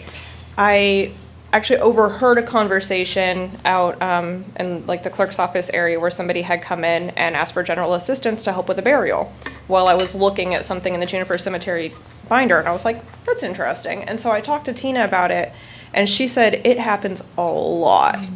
And so she has a lot of interest in also being someone from the staff who's really involved in this, because she knows exactly what kind of burdens fall on the family and what the needs are and stuff like that, where we're talking about we do have quite a bit of funding, and can we maybe help with general assistance and funding some funeral costs and stuff like that, or burial costs particularly. So she'll be helpful in that discussion. Thank you. Councilor Halloran, you had. Yeah, I just had a question for one of you. I'm not sure which, you probably both know the answer, but this commission exists today, correct? In ordinance. Yes. Okay. It is not Could- active. Could we just mention the members that are already on there? None. It's inactive. The ordinance says we should have one. We don't. So there's no members? So No, so we're it bringing it back hasn't, to never life. been populated as far as we know. So these are the only members that you're talking about, is Yep. gonna be the only members Yeah. at this? For now. yeah. Okay. And we're Okay. still, Jen's doing some active. But there recruiting. was members at one point, correct? We don't think so. I don't think we've So ever had one. this is the commission for citywide. What, if you remember my first council meeting, this was for the Juniper Cemetery, which is one. And that, as this progresses with the commission, I think Jen and I have talked about having advisory groups for each cemetery would make sense, and that will come in time. So that's probably what you're remembering. Okay. This is for the commission broadly across the Okay. city. And to Councilor Stein's mention of field trips with rec, I just want to say field trips with the cemetery commission are pretty cool like that, to explore some beautiful old places that are part of our history here, so. Looking forward to moving this forward. So we have 4 closed cemeteries in the city that we take care of, and that'll be overseen. Okay. So. Yes. And then there are some that, down off the Bayside Road, there's one that's kind of tucked off towards the water on someone's private property, but it's it needs love really bad. It has some of the people who signed the petition for Ellsworth to actually become a town to begin with, that are buried there. They're Revolutionary War veterans and that type of thing. So, and actually, the first white person born in Ellsworth that we know of is buried there. And so it's it goes back. It goes way back. And those are the types of things that it's like, how can we help support people who have these cemeteries on their property that they're not able to take care of or anything like that too. So we want to make sure that we have, like, I met with the garden club today, Ellsworth Garden Club, and they were really generous in offering to help us with any beautification or upkeep or, like, you know, cutting down the saplings that are overgrowing in some of these places. Like Higgins has reached out needing that type of help. And so we already have a small group of volunteers, at least for volunteer work days, to do that. Wonderful, thank you. And if there are Eagle Scouts listening who are looking for projects, or Girl Scout groups, or any, that we had talked about that early on, about a way to bring youth into this as well. It's really exciting. Thank you. Do we have to thank you for indulging me on that, but I just wanted people to know what No, I we were appreciate doing. that. That's great. No, I just wanted to say, I think it's great, and thank you for providing the bios on these folks. And, Yes. you know, one of our duties as a council is appointing members of these commissions, and we want to make sure that we're appointing people that are appropriate. And it seems clear to me that these folks are passionate about this, so it seems to be I'm supportive of it. So do we have a motion? Can I make a motion? You absolutely can. I move to populate the city's new cemetery commission with the members Dottie Vachon, Tiffany Tate, and Albert Scott. Second. Any further discussion? All those in favor? Thank you, thank you. Thank you. Sorry to put you on the spot, but.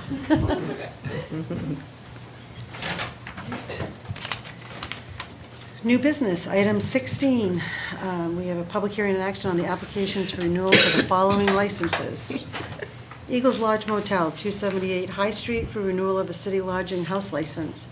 Brian Muir, DBA Josie's Country Store, 126 Surrey Road, for renewal of a city Class C license. Victular and liquor, and renewal of a state restaurant Class 1, 2, 3, and 4, malt liquor, wine, and spirits liquor license. Yuki Abra LLC, DBA Finelli Pizzeria, 12 Down East Highway, for renewal of city Class C license, victular and liquor, and renewal of a state liquor license. Casa Jalisco, 205 High Street, for renewal of a city Class C license, victular and liquor, and renewal of a state restaurant Class 1, 2, 3, and 4 liquor license. American Dream Pizza Hut LLC, DBA Pizza Hut, 211 High Street, for renewal of a city Class C license, victular and liquor, and renewal for a state liquor license.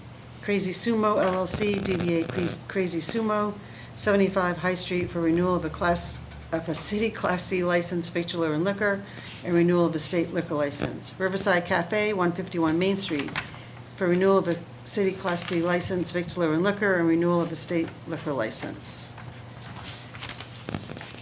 Cresswell Investments LLC, DBA Finn's Irish Pub, 156 Main Street, for renewal of a city Class B license, amusement, victular and liquor, and renewal of a state restaurant Class 3 and 4 malt Venice liquor license. Sanctuary Inn Investors LLC, DBA Sanctuary Inn, 33 Birch Avenue, for renewal of a city lodging house license. Atlantic Coast Inn, 200 High Street, for renewal of a city lodging house license. Siam Sky LLC, DBA Siam Sky 2, 78 Down East Highway, for renewal of a city Class C license, victular and liquor, and renewal of a state restaurant Class 3 and 4 malt and Venice liquor license. Govs LLC, DBA Governor's Restaurant and Bakery, 253 High Street, for renewal of a city Class C license, victular and liquor, and renewal of a state restaurant Class 3 and 4 malt and Venice liquor license. So I'm going to open the public hearing for all of those at once. The public hearing is open. Would anyone like to speak on any of those applications? Okay, seeing none, public hearing is closed. What was the wish of the council?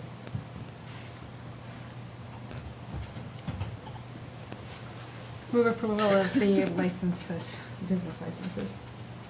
Second. Any discussion? Just double checking everything is in good standing, all paperwork. All those in favor? Unanimous. And then we have one that is separate, as it's a new business. Calmar LLC, DBA Smoky Beer Tobacco and Beverage, 139 High Street, for a new city liquor license. This is also a public hearing, so I'll open the public hearing. Anyone like to speak on this license? And this is separate because it's a new business. Public hearing is closed. We have representation. We do. Hi, I'm going to assume since you're about the only ones I don't know in here, so. Welcome to Ellsworth. Thank you. I'd be interested, I've driven by it, but just take a minute to talk about what it is they're doing. Sure, and would you what like to come brought up them and Ellsworth. tell us about your business? So we just opened up the new business is called Smoky Beer, Tobacco and Beverages. Basically, it's a convenience store, beer, wine and smoke. So that's only things we have. And it's in front of Shimbashi. It's next to the Simbachi. It's usually old Verizon offices, if you guys are remember. So we just rent those space from the Verizon people because they moved down to them new buildings. Oh. Well, welcome. Thank you so much. And what's the wish of the council? Move to approve. Second. Discussion? All those in favor? Unanimous. Thank you. Congratulations. Item 17, Council Order Number 032502, Public Hearing and Action on Amendments to the City of Ellsworth Code of Ordinances, Chapter 3, Harbor Ordinance. And I can speak on this one. Congratulations. This is a request from the Harbor Commission to kind of bring their policy on members being residents of Ellsworth exclusively to be more in line with what the Recreation Commission and the Harbor Commission has done to just make it a majority have to be residents of Ellsworth, but not all of them. So just kind of relates to the Cemetery Commission, I think, in some ways too, on just as we're trying to attract more people. And obviously the harbor is a facility used not just by Ellsworth residents, but by a lot of others that we want to try to kind of attract the best people to potentially be commission members, and that, like the Harbor and Rec Commissions, that they wouldn't all have to be exclusively Ellsworth residents. And that's the only change in this ordinance, correct?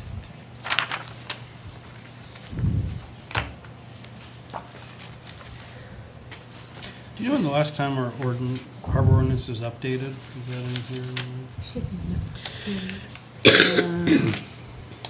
April 20th, 2020. Okay. Thank you.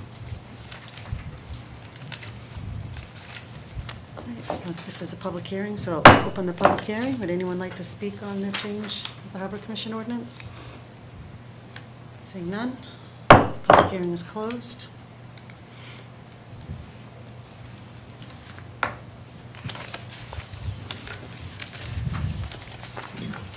Seems like they were listening to the discussion we had about this a couple months ago for the Recreation Commission. We put in the word for majority, which I think makes sense. It's tough. It's been tough for the Rec Commission as well to find people still, even with that stipulation that some people could be from out of town. So I think it makes sense.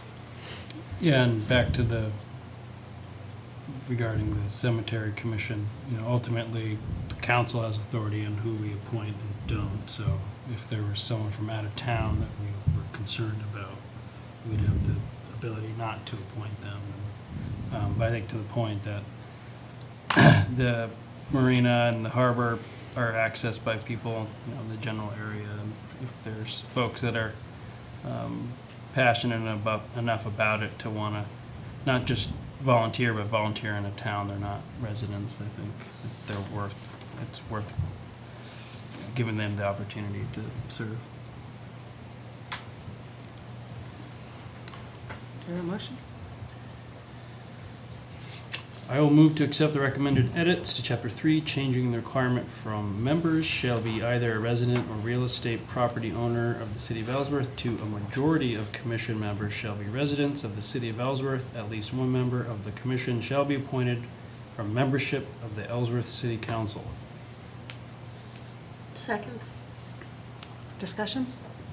All those in favor? Yes. Item Oops, I gotta figure out where I am here.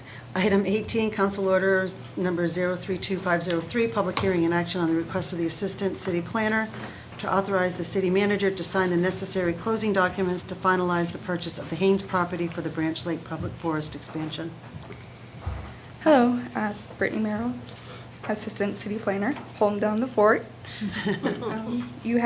I also have Justin Bennett with me to help answer any questions that I can't. But it should be pretty straightforward. We're just coming to make sure we cross all the Ts and dot all the Is, and do what we need to see this across the finish line. Brittany, can you tell me what we voted on last time? I thought we moved this forward. Yes. recently. We did vote on closing documents, but not all of them, so this is kind of to help with any loose ends on that regard. Okay. So this isn't changing anything, we're still purchasing, sale, it's just kind of a formality? Yes. And it's not the city's money, it came through the Lands for Maine Futures Fund Okay. And a second grant, yeah. and the Land and Water Conservation Fund. And we're still on track to close on the 31st, as far as I know. This is a public hearing, so I need to open the public hearing to give public a chance to speak. Would anyone like to speak on this? Public hearing's closed. Make a motion. Motion to authorize the city manager to sign the necessary closing documents with a closing goal date of March 31st, 2025, to finalize the purchase of 279.1 acres from the Branch Lake expansion at the purchase price of $185,000 to be paid for through the Land for Maine's Future Fund and the Land and Water Conservation Fund grants. Second. Further discussion? I'd like to take a field trip there with the council. That would be at some another. point. I would trip. love to do that. I I love hiked that. there once to the adjoining land. We yeah. do have a plaque to put up, so we can set a date. Oh, yeah. Oh, good. We love plaques. Good. Bring your muck boots. All those in favor? Unanimous. Thank you. Thank you.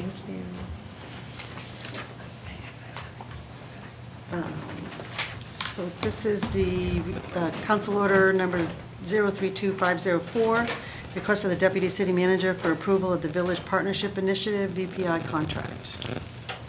Yeah, and I'll probably send it over to Sarah. I see she's on Zoom. She had some sick family here today, but she's kind of really stepping in to manage this process going forward. But Sarah, I don't know if you wanted to lead things off with the kind of background before we kick it over to Jared with Is she the on main DOT. Yes, can you all hear me? Yeah? Yes. Yep. Yes. And I'm sorry, I tried to get my video to work, but for some reason, it's my first time Zooming on my work computer, so I am apologizing that I can't be there tonight, but really excited about this project. So I'll just go over this really briefly from what has changed since the last time this project was before you. So in November 2023, the council voted to approve the submittal of the Village Partnership Initiative with Maine Department of Transportation. At that time, the estimated project cost was $109,000 with a 50-50 match requirement. Since then, we did go through the RFP process and selected Sewell, which was the highest qualified consultant. And after negotiations, we agreed on a scope cost of $133,408, which was slightly higher than the original estimate. And that was mostly due to Sewell's proposing to come to Ellsworth to do some actual traffic counts, rather than relying on historical data. And they also are conducting some road safety audits in some key locations, doing additional environmental and historic screening. So that was kind of the additional $9,400 was to cover those costs. So the 50-50 match that was originally proposed was $32,000 from our Community Resilience Partnership Grant, $15,000 from TIF funding, and $10,000 from local road funding. So tonight I would just be requesting an additional $9,409 from surplus TIP funding. Excuse me. And Jared Farngalette is here from Maine DOT. He's the project manager, and he'd be happy to highlight any other project process as things are rapidly changing at the federal level, so I think it would be good for him just to kind of provide an update of next steps after we enter into a contract with Sewell. We'll have our kickoff meeting, we'll conduct the planning study, and then what would that mean for Ellsworth after that? Guess that means I'm up. Jared Pongalette, Region 4 and 5 Transportation Planner with Department of Transportation and the Tribal Liaison. Like Sarah stated, Sewell was the most qualified consultant based upon their proposal and qualifications, and they actually anticipated some scope items that I myself, as the initial scope drafter, didn't actually account for, with the uniqueness of the traffic confluences that you get in Ellsworth, especially at peak tourism season. And so they really did put together a very solid proposal in what they're proposing to, do for analysis, and then recommended for feasible concepts that would be then ready to go to the design and engineering phases. So really next steps, if the municipality chooses to approve your assistant city manager's request, we would then, on our end, make a supplemental transfer from our holding WIN, which is where we have the big, much smaller pot of money now, to then supplement that additional funding needed for your VPI. And you would get a DocuSign that would come from DOT to the city manager. Once that's signed, I would give a notice to proceed to the consultant. We would go to a kickoff meeting. I would anticipate really think about a 2-year process, quite frankly. I think we're seeing longer delivery times for the final reports due to our consultants that are working have so much work and are just really like spread thin to a degree. So for it to be a thorough job, I think you're looking at 1.5 to 2 years of, public process, analysis, concepts, back and forth between city staff, the department, presentations to council, and then, finalizing and synthesizing all of the data points from the public, staff, public works director, first responders, to get that final report. Once you get that, though, you're ready to move on to the next step, which is the preliminary engineering. That's where we design it to average about 90%. That then can also be a year to a year-long process, but even getting those preliminary engineering contracts out the door can be a 5 to 10 month process. The way I describe it is, you check your bag in at the airport and it goes through all this different things, and eventually you get it. Don't know what it's doing, but that's the sort of the internal financial controls that we have at DOT. So realistically, in the current sort of environment that we live in, from the start of kickoff to anything getting built, the first, shovel being stuck in the ground, you're looking at about a 5 to 6 year process. Things can always change. Why we like to do this is, when we have these feasibility studies on hand and we're at a certain level of engineering, usually about 40 to 50%, we start looking for any available discretionary funding to supplement the actual construction costs of it. But it is a process. There is a match structure at each phase. We do ask for 10% for the preliminary engineering, which is based upon 10% of the construction estimate. So if you have a $30 million project, it's a $3 million preliminary engineering cost. We would ask for $300,000 in match. The reason why we do ask for that 10% is, we're not going to go make a federal request to federal highway, congressional delegation, if the town doesn't also have their $3 million match for construction for the 80-10-10. We want to make sure that you're invested, because if you invest with us, we're committed to your process. Realize I'm not authorized to make commitments or obligations on behalf of the department. So that's the steps, the processes, and just an update. And I guess I'll just take any questions or. So I saw in the memo, there's some other municipalities that may be farther along in this process. Have any of them been built to, completion in this? So village partnership initiatives that we have built: Sanford, Hollowell, Belgrade, Wyndham was awarded a RAISE grant. It's now the BUILD grant. Acronyms changed. It's always a 5-letter transportation acronym though out there. So those are the ones that have been built. Ones that are at the stages where we're entering to preliminary engineering is Presque Isle, and we did submit this year for the federal build grant. Hoping that we'll know in April if that's successful. Other projects that are nearing their ending phases are Pittsfield, Van Buren, Fort Kent, which we've submitted a rural and tribal grant application for to supplement the preliminary engineering cost with the municipalities. That's due tomorrow, so we'll see how successful that one is. But, we're always, as a department, we have an entire bureau, RIO, Results and Information. We have entire staff members that just go out there looking for funding opportunities for mutually beneficial projects. So, these plans, we don't get them and just park them on the shelf. And we are very active and very busy to make these investments with municipalities that want to partner with the department to provide, once in a generation, lasting investments in your infrastructure for the traveling public. Great, thank you. Great.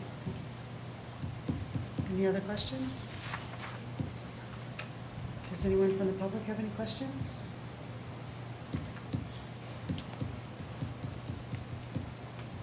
It's the council. What would you like? Make a motion to approve entering into a contract with Sewell for the Village Partnership Initiative, VPI program, and increase matching funds by $9,409 of surplus TIP funding to meet Sewell's final proposed cost. Second. Any further discussion? Just one about the TIF funds. We have, obviously, Yep, that surplus. plenty, and we'll talk more TIF, but with, we have plenty of surplus, potentially a lot more surplus from in both this year. 2025. Yeah, and this year, This year's potentially a lot more in just this year, based on how much taxes that TIF for Econ Dev, actually kicked off this year and what the spending allocations were. So there'll be more conversation on that. But even under the current spending, I've got to talk a little bit more with Tammy about this. I've got a whole spreadsheet on it I think we're talking on Thursday on this front. Or it might be, I think it's this Thursday.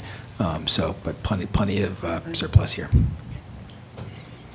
And if I can just add, I'm excited about this. The VPI is a great way where the department and the municipality integrate land use and transportation. It's a really thoughtful process on the roadways, but how they integrate with the neighborhoods and the traffic patterns that are related here. So it's an exciting thing that's coming to Ellsworth. All those in favor? Unanimous. Thank you very much. Thanks for the information. Thank you. If there's any Thanks, Sarah. questions, feel free to reach out. Great, thank you very much for coming. Thank you. Thanks, Sarah. Am I supposed to shut this off now? I think she's still on. Jason, do I just shut this off? I think she's still on. Sarah, are you staying on? No, she can jump off. I can jump off. Thanks, Sarah. I'm going to assume Jason didn't hear me, but I'm going to just shut this off. All right. Item number 20, Council Order Number 032505, request of the Ellsworth Business Development Corporation to eliminate the city's interest in the 100-foot right-of-way to the right of the cul-de-sac at the end of the Commerce Park and over tax map 42, lot 8-1, per City Council minutes from March 16th, 2015. As the Frenchman Bay Conservancy has confirmed that they no longer require right-of-way for access and given the lack of need for future growth in that area. Would you like me to do this one, or do you Sure. want to do it? Why don't you do this one? I'm the liaison with EVDC, and actually, that right-of-way was the very last council meeting I had as a city manager, so I remember this one. At the time, the council had provided, I think, 3 lots plus the lot that is not part of the business park to EVDC to help fund that development corporation at that time. When they did that, though, it was unknown what was going to happen to what was then the Whitney property. And so they wanted to ensure that there was access to that property in case it was subdivided or something like that happened with it. We're now 10 years later, And French and Bay Conservancy has purchased that property. They have no need for that right-of-way. And to be honest with you, the road that leads to a 100-foot right-of-way can't even take the traffic that would be needed for enough traffic for a 100-foot right-of-way. So the EBDC now has an opportunity to sell that property. And what they're doing, EBDC with these funds is, they'll be, like, they funded part of the business development assessment that we did, and they'll be doing some other things, they're helping bring business and support business in Ellsworth. So they're requesting that 100-foot right-of-way be removed, and so that they can move forward with selling the property.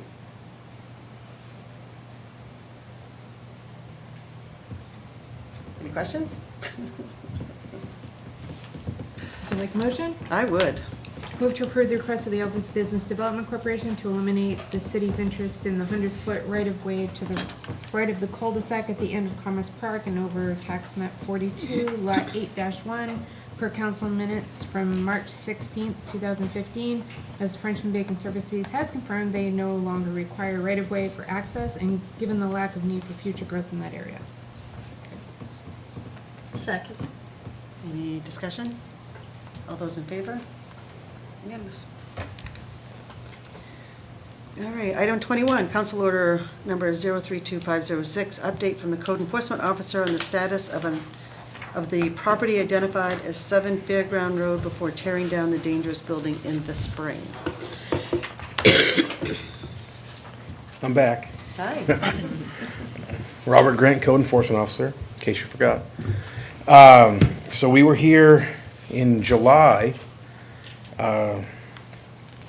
and you, well, except for Tabitha, she wasn't on the council yet. You all voted to deem the property at 7 Fairground a dangerous building and authorize City Manager Pierce and I to be able to tear that down.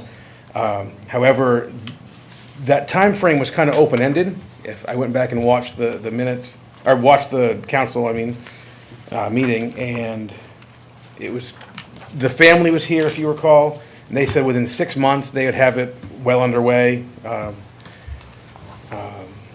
Councilor Halloran said maybe up to a year, but there was some ambiguity from the council on what that time frame was like, so I just wanted to give an update on what has or has not been going on there since July, and seek some sort of final okay in the spring to tear it down. If you'll notice in the memo that I gave you, the photos from November, especially of the dumpster that was there. It showed up the last week of October. I took the picture the 1st of November, and the picture from March 2025 was on Thursday. So I don't know if you can tell, but it's the exact same 4 bags of trash, the exact same 2 planks of wood or siding or whatever it might be, but that's the extent of what they've done since July to rehab the building. And while I don't think any of us really want to do the deed of tearing this building down, the home down for these people, I think we've given them more than ample opportunity to do something, and it hasn't been done, in my opinion. So I was going to open it up to you for more questions or to give me the final go ahead. Any questions? Councilor Howard? These, have you been in contact with the family? I realized that when they were here last time, their thoughts and it seemed that reality were different. Is there any communication about that since? Whenever I try to call them on the phone number that I was given, it goes to voicemail. I never get a call back. I do have an email address that I've emailed a few times with no response. And I told them tonight that this would be on the agenda via email. And they're obviously not here, unfortunately. So could you speak to a little bit further about look, we all realize that this is a tough spot here. The neighbors have nice-looking homes, and it's unfair for them to have to look at this eyesore. But these people are paying their bills, their taxes are clean. Where are we at with that? I mean, Not much has changed there, but I believe the bank that holds the loan on the house pays the taxes. They don't actually do it, as far as I know. But nothing's changed there. let me ask it this way, the tax is current on this? Yeah, I checked with Sue before.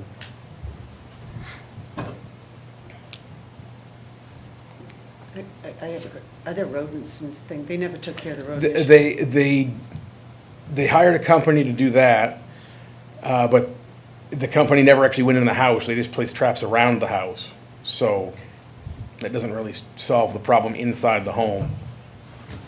The company, from what I could tell, the company refused to go inside. So. Yeah, and I personally toured it with Robert just because, we're going to take an action of this nature, and I know this predates Robert too. Lori had a lot of interactions where there was good faith efforts made by the code enforcement team over multiple years, multiple code enforcement officers, to try and get some progress and some movement here. But, it's of a level of, pile high in the downstairs floors of detritus, and kind of to the area where you just wouldn't feel safe walking in that building. It likely, I'd say, represents a fire danger. Yes, rodents and all that's exactly the type of area. I think, a lot of the neighbors have complained about that. That's where we had a few council meetings. We had heard from the family. We gave them some pretty definitive things they needed to do in order to forestall this. They did not do so, and unfortunately, we're kind of here at this step. And I think the Public Works team has agreed to once we begin our spring excavator rental cycle, to do this work at kind of city cost, and we can kind of move forward and go from there. I received a verbal agreement from Brian Moon to, as soon as they get the excavator, the first job it's going to is 7 Fairground, as long as everybody's okay with that. Are we able to recoup the costs that for We us? could put a lien on the property Lien for on the the property, so- for the costs of, the operating the excavator, the dump trucks, And then disposal of the disposal, the time for the crew, the payroll, and also Brian, because they have a foundation, and you can only do so much with an open hole. He said they would put a few loads of dead sand from the city's gravel pit in the hole, so that somebody's not going to fall in it and hurt themselves. So we could also put a lien on for that gravel that we fill the hole with. Because I'm sure the property will be sold once we clean it up. Yeah. I could be wrong, but I believe this is more of kind of an FYI, pending the last council meeting that you all approved this to move forward. But also, we said we wouldn't just go do this and you'll read about it in the newspaper, that we'd kind of come back with an update on where we're at, and this is where we're at, and really need to move forward, and, yeah. There's no action, just. There's no action. questions. Yep. It's just questions like that. Yeah, I just wanted to give you all an update, because I think this is a really difficult decision that you guys all made, last July, and I thought I owed it to you to at least let you know what has or has not gone on there, and just kind of get a nod maybe for May 1st or so to send the excavators over. Can't give you a nod. Yes. I do appreciate the information. Okay. I really do, and I appreciate you bringing that back to us. I struggle with this whole thing like everybody does, I'm sure, but the legalities of this, we're in the right to do this? Are we sure of that? Yes. Oh, yeah. Happy to. I've prosecuted these for other municipalities. There's a statute under Maine law about dangerous buildings for these types of situations where, it happens unfortunately too frequently, where buildings are left in disrepair to the point where they become public health risks. But we already made that determination, but sounds like it's not getting any better. So this is, it's that, or that it just sits there and, like we said, does a kid wander in there, and does,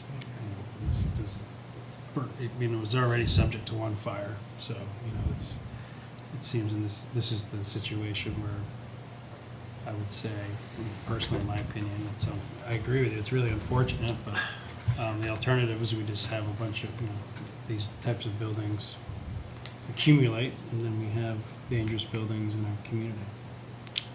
And, one of the reasons that I went to the site itself was so it's not just Robert, and we had pictures of the council, we had the opportunities. I think we've had the permission to move forward, and, I really don't see any, essentially a 0% chance of this being rehabilitated under current circumstances. We've given tons of due process and availability for good faith efforts we made. Even being here tonight is another one of our steps over the past. Like, this is the way it's going to be, and we need to move forward. Thank you. I think I want to add to Councilor Hallard's point. I think if this is euthanizing the house, it has to end. And what happens after this is a rebirth. We've talked about when the house as it is removed because it needs to be, the site is made clean and whole again, it has a market value. Now, those folks still own that property, and there will be the taking of our, what it cost us to do it, because they should have, or could have, had they been able to hire to have it done. So there will be a fresh start at that point, whether it's them or they use to sell, but it's not, I don't feel like I'm a vulture coming in, predating, being a predator on these folks. I feel like this needs to happen, we can make it happen, and then some good can come of it afterwards. And the one, I know, the one question, I guess, is managing the rodents when you start to do the demolition, I assume. Like, I have visuals of. They probably will disperse, some of them So, anyway. That's part of the plan, is how to Just get a bunch of cats. address that. Just because I know that was one of several major concerns for the neighbors was the rats. I will do my best to address with traps or something that we can do. I don't know what. I bet if we Google it, there are strategies. Yeah, in the moment, I'm not sure what I'll do when they start to scatter, but I can, we can try to do something. I'll try to get something in place before that time. One more thing I can add, just to make you feel a little better about it maybe. I did reach out to their insurance company, and in July, the claim was closed, and it has not been reopened. So they haven't even attempted to reopen the claim to get the money to fix it.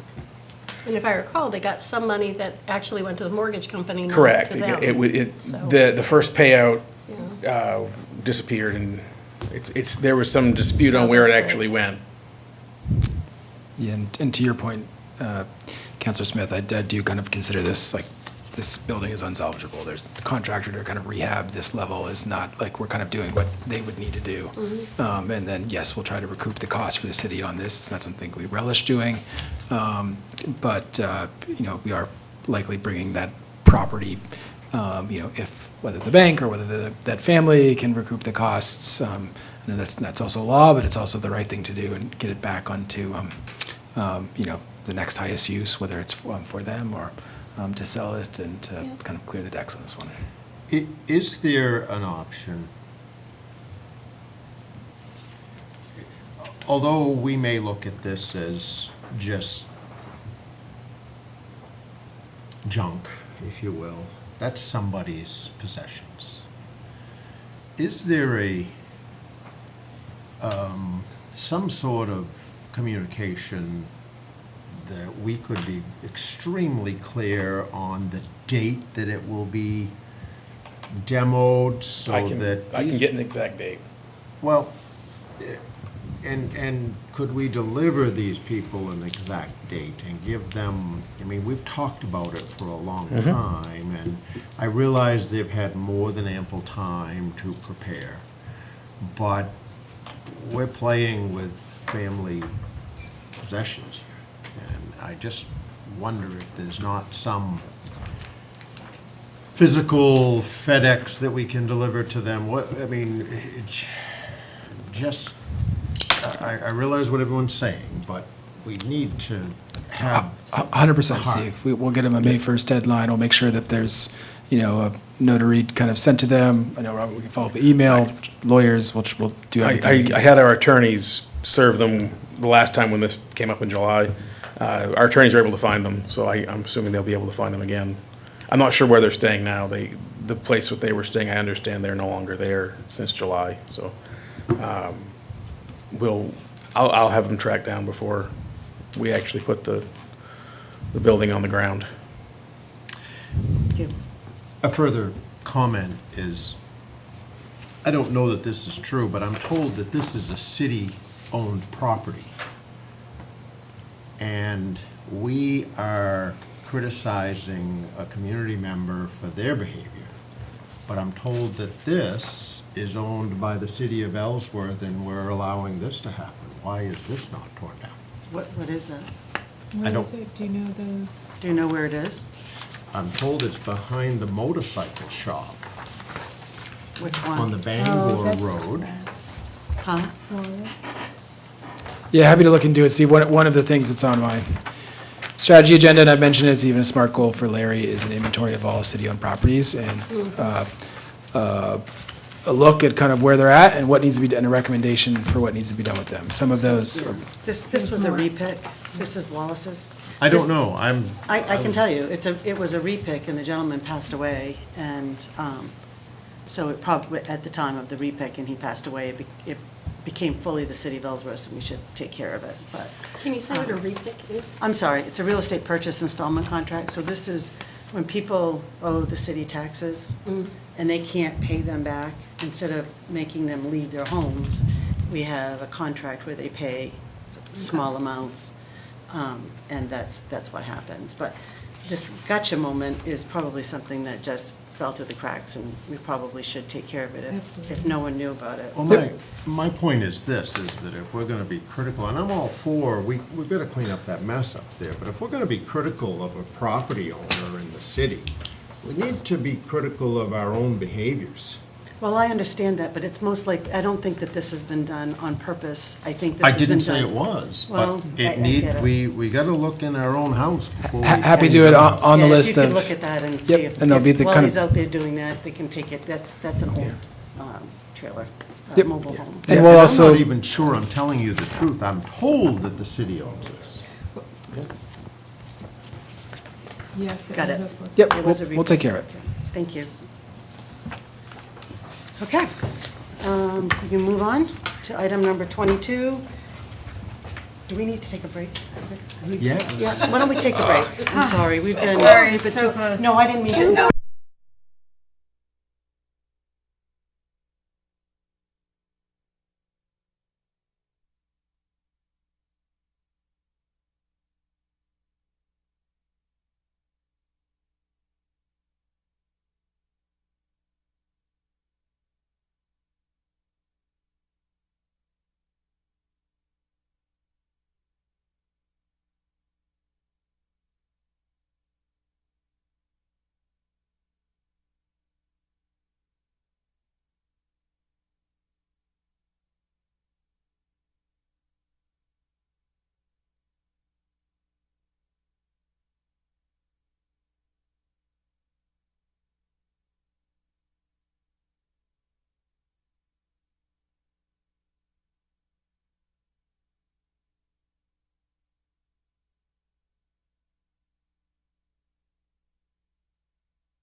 Yeah, that make it, Start the I've meeting seen that last again. time. And control officer. We all set, I think, Jason? Thank you.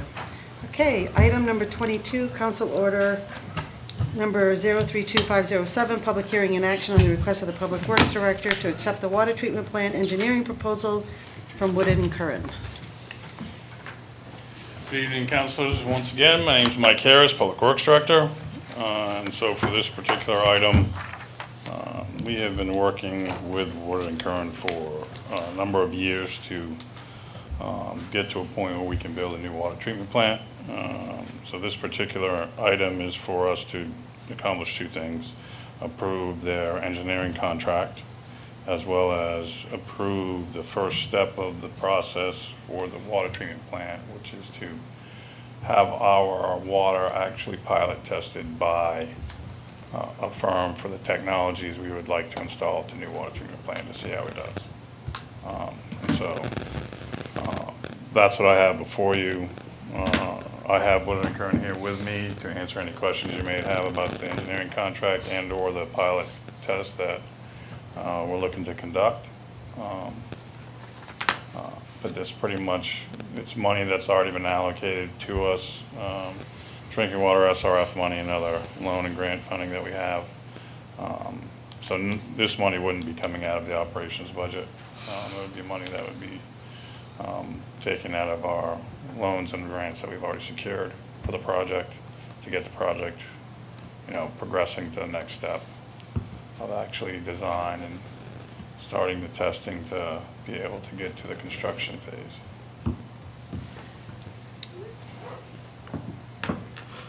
Can I ask, what does it mean, the engineering services and pilot study will be funded through secured grants and loans? That's what you just said? Yep. And then with additional funding, applications to be submitted as needed? Do we not have full funding, or? Right.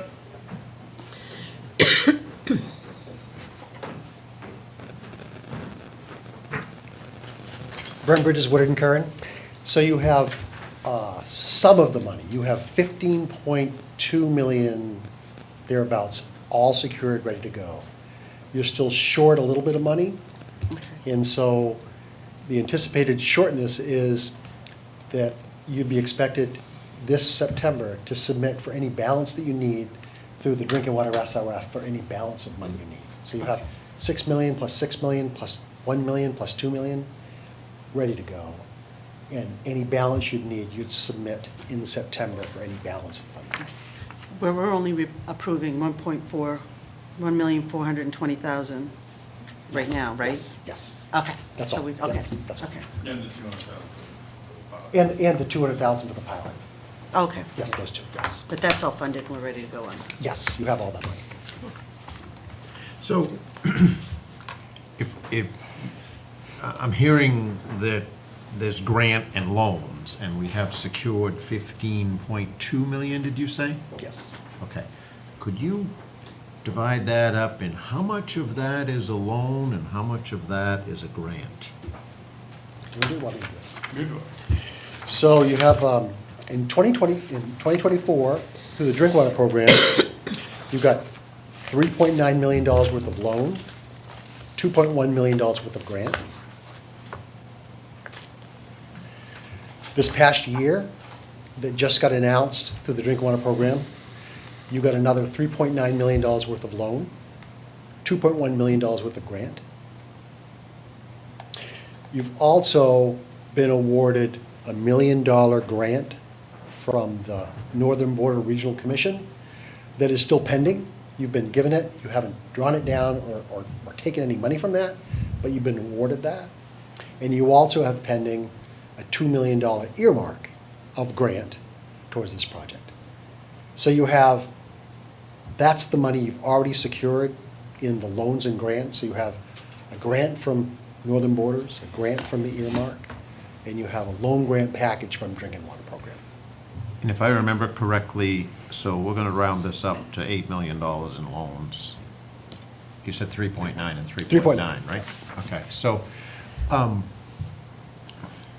if I remember correctly, the interest rate on that was extremely attractive? Yes. Is that, could you speak to that a little 2%? bit? 2%. That they're going up to 2.5%, but that's what you had originally was 2%. which is through the Maine Bond Bank, but it's through the drinking water program that the Maine Bond Bank administers for them. And to follow up on Steve's question, any loans we're taking out is the city paying for it, is the enterprise, is part of the enterprise, for the drinking water side of things? It's the ratepayers? enterprise fund, Yeah. not general fund. Yeah. And, when we come to you for the budget workshops, one of the things we're gonna talk about at the budget workshop is, beginning the rate increases necessary to offset the debt service that the water treatment project will incur. Trying to be more proactive and not have to do a big increase all at once. And so Reggie's working on, we did a 1% increase last time. We can do a 1.5% increase without doing a rate case. But because water is regulated by the PUC, anything over that you're required to do a rate case for. So I think we're landing in the 5 to 7% rate increase to come. We'll be working on doing a rate case for that, and that's what we'll talk to you guys about for the budget. It will probably be a continuing thing going forward to try and forward fund before we actually incur the debt service. So we're not way behind when the debt service hits us.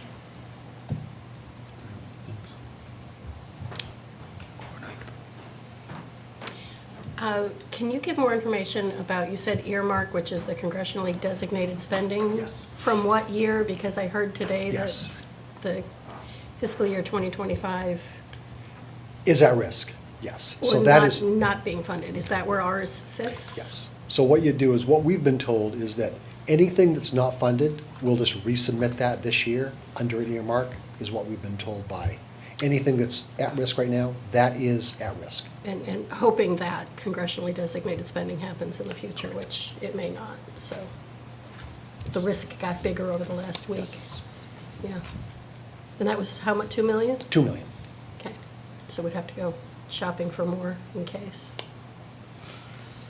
And so we're doing this for the dewatering, and the other is for the water treatment plant, correct? This is all water treatment plant. This is all water treatment Yep. plants. Am I looking at the wrong one? Oh, yeah, that's a major maintenance service for dewatering centrifuge.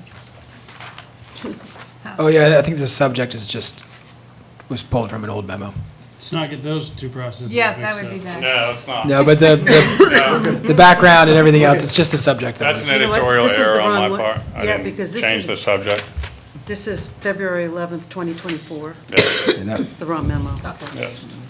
But the content of the memo is, Everything from motion down. Everything from the motion down. Okay, I'm sorry. No, it's my That's a fault. good catch.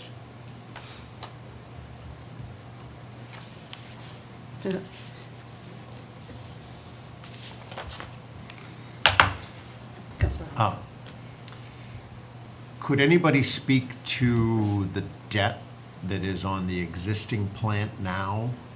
Is that debt-free? Is there debt existing on There is that? debt existing. I'd There's like- debt from the 2023 GOV. Will that be retired before this comes to action? I believe so. Some of it, in '28, one of his debt services does retire in 2028. So by the time this debt service hits, I'm not sure what our first payment for the debt service would come due, but it's a ways out. Is the DWSRF the debt on this one? Yeah, you got, this is where your maturity. Yeah, that one's not hitting till 2040. So we have a drinking water SRF that expires in '25 this year. We have another drinking water fund from 2008 that expires in '28. And then the other ones are further out. And then when would we be expecting this to hit us?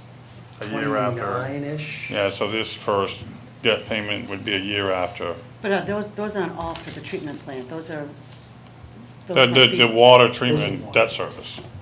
I know it's water department debt service, Yeah. but it's not water treatment Right. plant debt service. No, no, no. Right. This I is just wanted to old, make that old clear, debts, yeah. because that's lines and things, it's not the treatment plant. Because the last thing we did with the treatment plant was the UV. Yeah. That was a Yeah. long time ago. that expires in '28. Yeah. Yeah, but yeah, no, I was just pointing out that the debt service for the water department is. Yeah. So, We have 2 expiring. Right, but help me, help me fit the timeline in here. Are we going to be still servicing a debt when you scrap this old plant or the items? No, I'm sorry, Steve. These 2 debt services that are expiring were not for the treatment plant, as Michelle correctly pointed out. It was for, Everything for the treatment plant will be paid off. Could you specify when you say treatment plant? So there's Water the treatment the plant? water treatment plant. 2025 and 2028 are the 2 debt services that still remain, and I don't know what the 2025 is, I can't remember, but the 2028 is the UV. That'll be paid off by the time we start paying the Okay, debt. so we're not still making payments on the scrapyard then? no, No, Thank you. no. That's what I was concerned about. Yeah, the other one is for mains. These are infrastructure projects that were done in the past for water mains and things like that. Okay.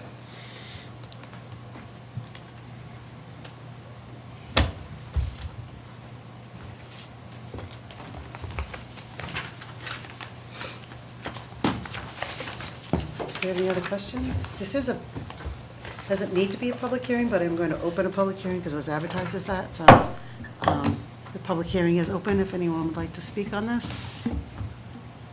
Public hearing is closed. What is the will of the council?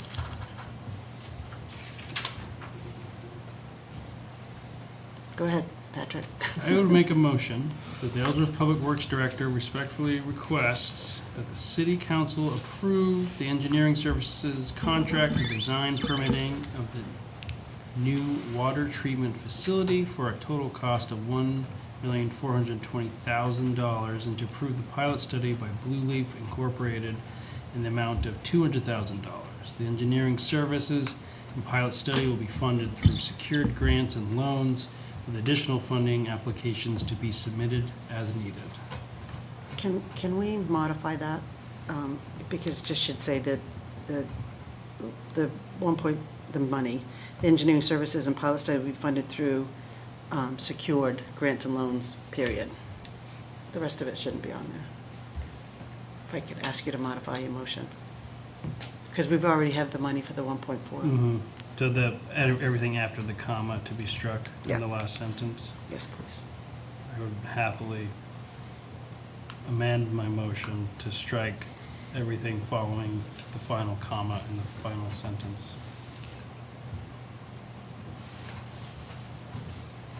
Thank you. That just makes it sound like we don't have all the funding if you add that. Second. Further discussion? All those, go ahead. Just, was this a specialty, the Blue Leaf Inc., $200,000 pilot study was a specialty thing that did not need to go out to bid? Or did it go out to bid and there's nobody else that responded other than Blue Leaf? It's specialty. It is specialty. As far as what they do is yes, so it's a specialty. Yes. That's what I assumed. Cool. All those in favor? Opposed? Thank you. Thank you. Yes, thank you. Council order number, Council order number 032508, update and potential action on the Bray Drive private utilities line issue.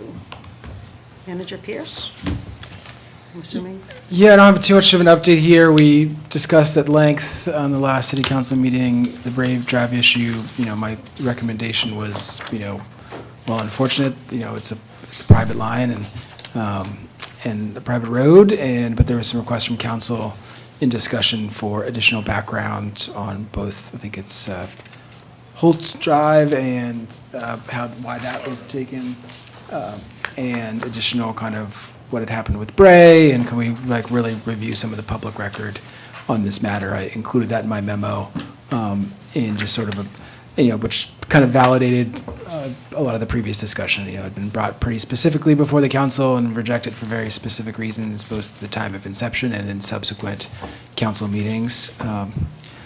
There is, especially now, Mike and I talked about this today, actually, that one, is there other private roads in town like this? And the answer is yes, like over near the Irving station, what's that, Edgewood, and, to me, there is a level of, wow, that's a private road, and the condition it's in, was probably not expecting the hundreds of thousands of people that are trying to cut through that to water, like who would ever?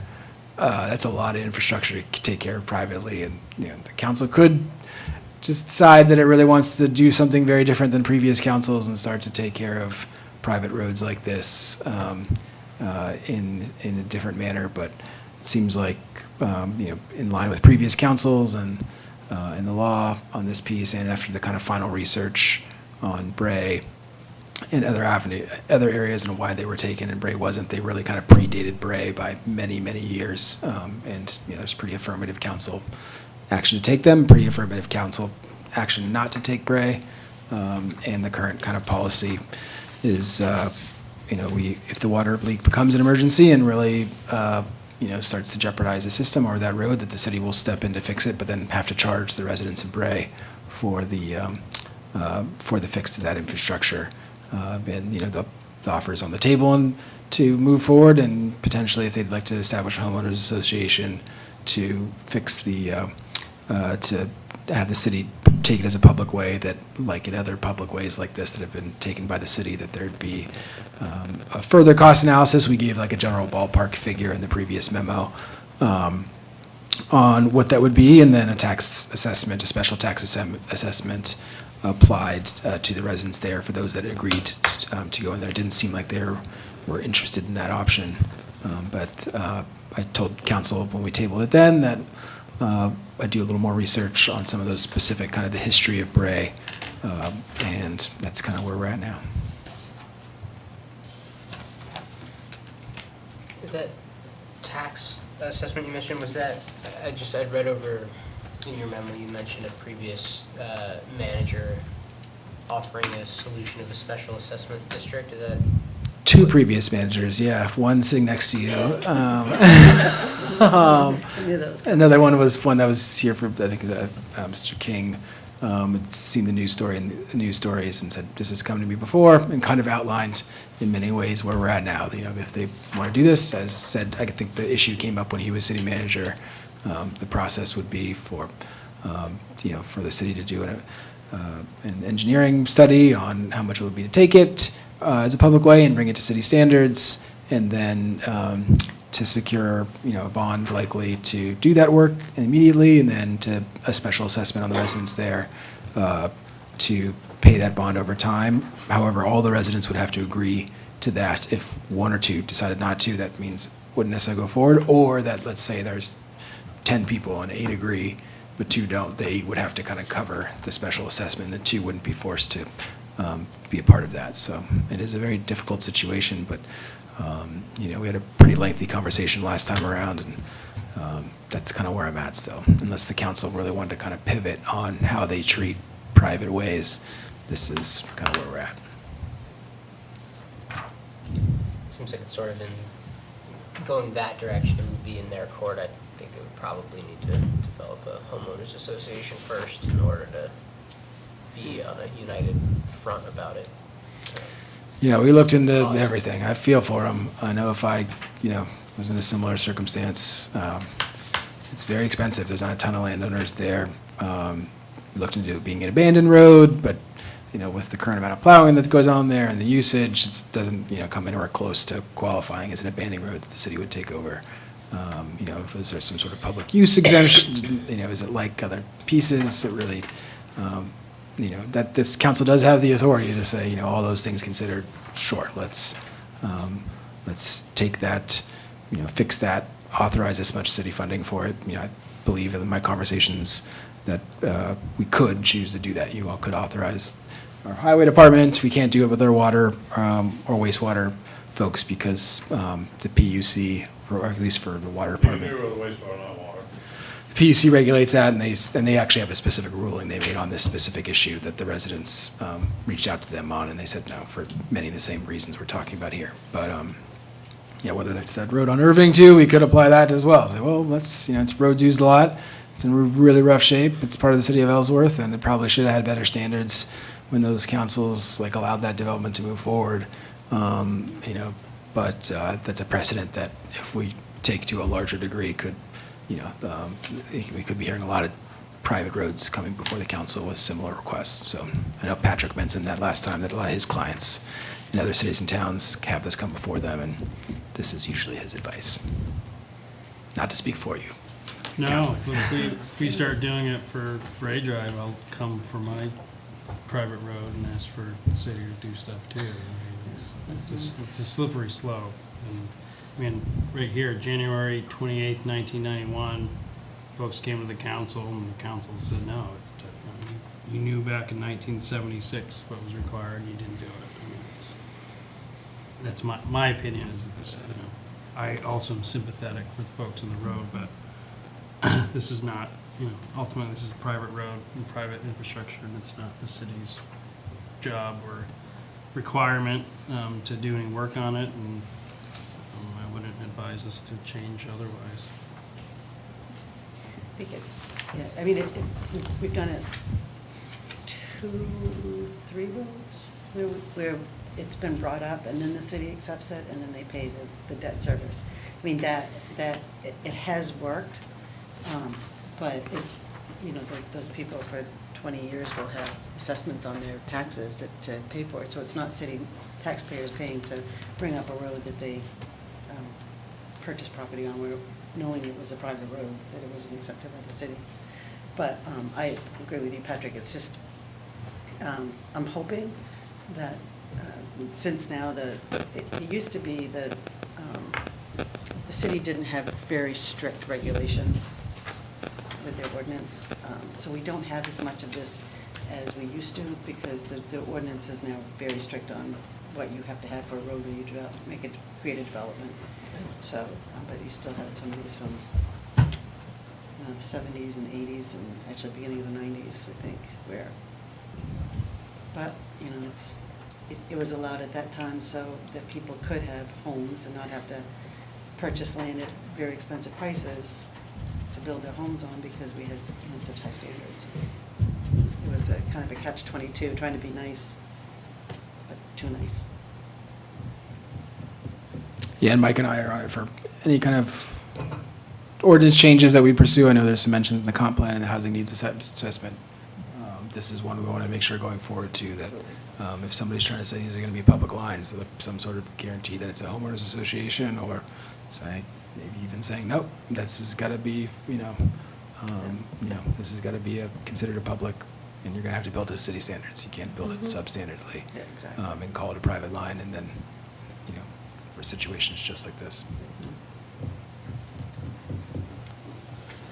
This potential action, would anyone like to make a motion on any action, or would just?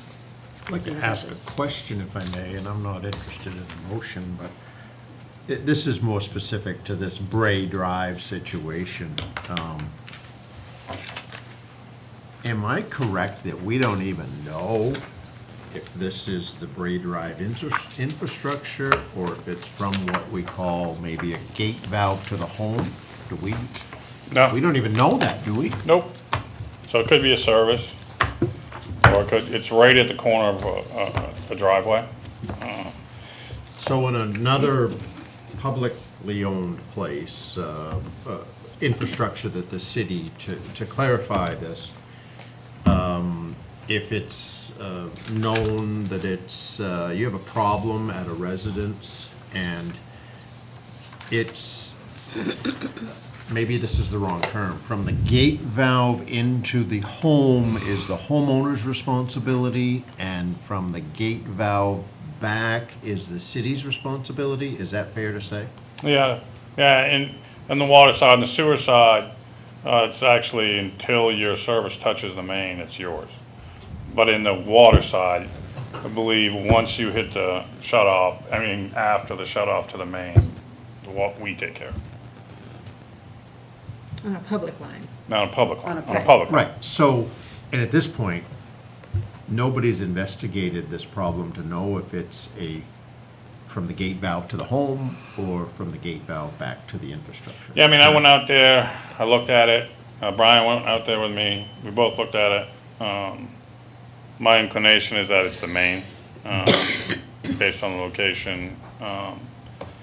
It's difficult, the only thing that's difficult to assess is when water is leaking underground, it's gonna find the path of least resistance. And so, it could travel under pavement, say, and then when it gets to soft ground, it'll pop up there. So you may see the water over here, but the actual leak may be further away under the road or in a driveway or, so, you know, we can't say definitively if it's the service for the house at 16 or if it's the main. But it's definitely leaking, not a lot, and it's going into a swale, drainage swale right there beside it. But there's a huge outcropping of ledge there and a power pole there. And, you know, it's not a straightforward scenario for us to dig into it, and we don't know what's under the It's ground. not ours to dig into. Right, and his normal procedure, if this was on, let's say, Franklin Street or wherever, is it usually normal that the homeowner digs up and then calls the city when they feel it's the city's responsibility? Or So is it I can normal that the city digs it up and then tells the homeowner? Yeah, so I can give you a perfect example. Yeah, We had a water leak on Surrey Road. Okay. It was in the shoulder. So crew responded, we dug, we found it, and it was the shut off, and then there was, water was coming through a crack in the ledge from behind the shut off from the service and pushing out to the shoulder of the road. So at the point, when we shut the shut off, it stopped the leak. We knew it was after the shut off, between the shut off and the house. And at that point, it became the homeowner's responsibility. And it was a rental property, so we notified the rental property, and they called in a contractor, and the contractor dug it and fixed it. So that's, thank you. That's standard procedure.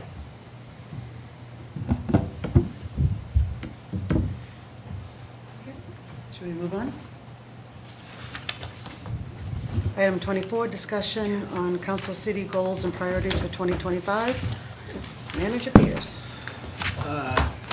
Thank you. I'm laughing because Tammy and I had a bet on timing. I said we'd be done before 9 o'clock. I have 8 minutes. You have 8 minutes. I tried to tell myself. In your court. She thought it was 10:30 though, so I'm still gonna be in the under, or maybe a little over. Thanks, guys. And this one is pretty general. I think we need a kind of a much more robust conversation about kind of strategy planning, work planning. Now that we have the comp plan, we have the business attraction plan, we have that housing needs assessment. We have a budget that really is kind of the main policy document for funding. And there's kind of all these pieces and plans. And I know I've had some general conversations with the counselors on you know, how do we be a little more strategic on these council meetings and what's on the agendas, how we decide what we're going to move forward with. Thanks, Mike. You know, it's interesting, especially with this process in municipal government. We had a lot of strategic planning initiatives. Some of them are as straightforward of putting together a work plan, basing it on SMART goals for the organization in coordination with the executives of that organization, usually done through a 2 to 3 week process of private meetings and putting together work plans, and executing and revisiting on a once-a-year process. I've done 3 to 4 months full business process redesigns with consultants that kind of wait behind and give you the work plans. And this one's, I think, unique with council. It's kind of my first. I've talked to Sue Lassard in Bucksport and how she does it. She's done the retreats and the this and the visioning sessions. Feels like the comp plan has a lot of those pieces. She's kind of a partial to, you know, a work plan for the year, an Excel sheet on like 10 of the big items that the council's going to try to move forward on, and you know, and then kind of a tracking mechanism from year to year where you can say these are the things we accomplished. We put it on an annual schedule to kind of institutionalize it. Can't tell you how many strategic planning processes I've been a part of where a lot of interest and enthusiasm at the beginning, and then they just fall apart.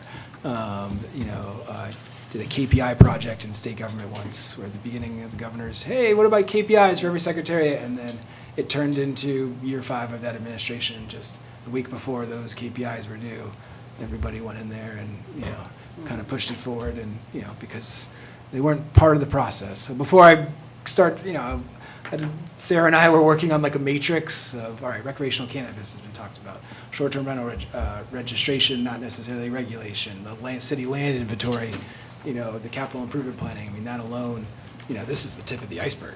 I mean, this is one of dozens and dozens, if not 100, city-owned parcels, some tax acquired, some not. How do we get these back on the tax rolls? How do we decide? Do you look at Pump House Point? Talk about a depreciating asset. It used to be the water department's home. We're spending $70,000 a year to rent the Payless store, which is way too much space. Do we try to go back to Pump House Point? Do we make that a more of a park aspect to see if FPC or somebody wants it, and bring the water department to a garage space at the highway, maybe add the school to that? A lot of those could be in the capital improvement planning process.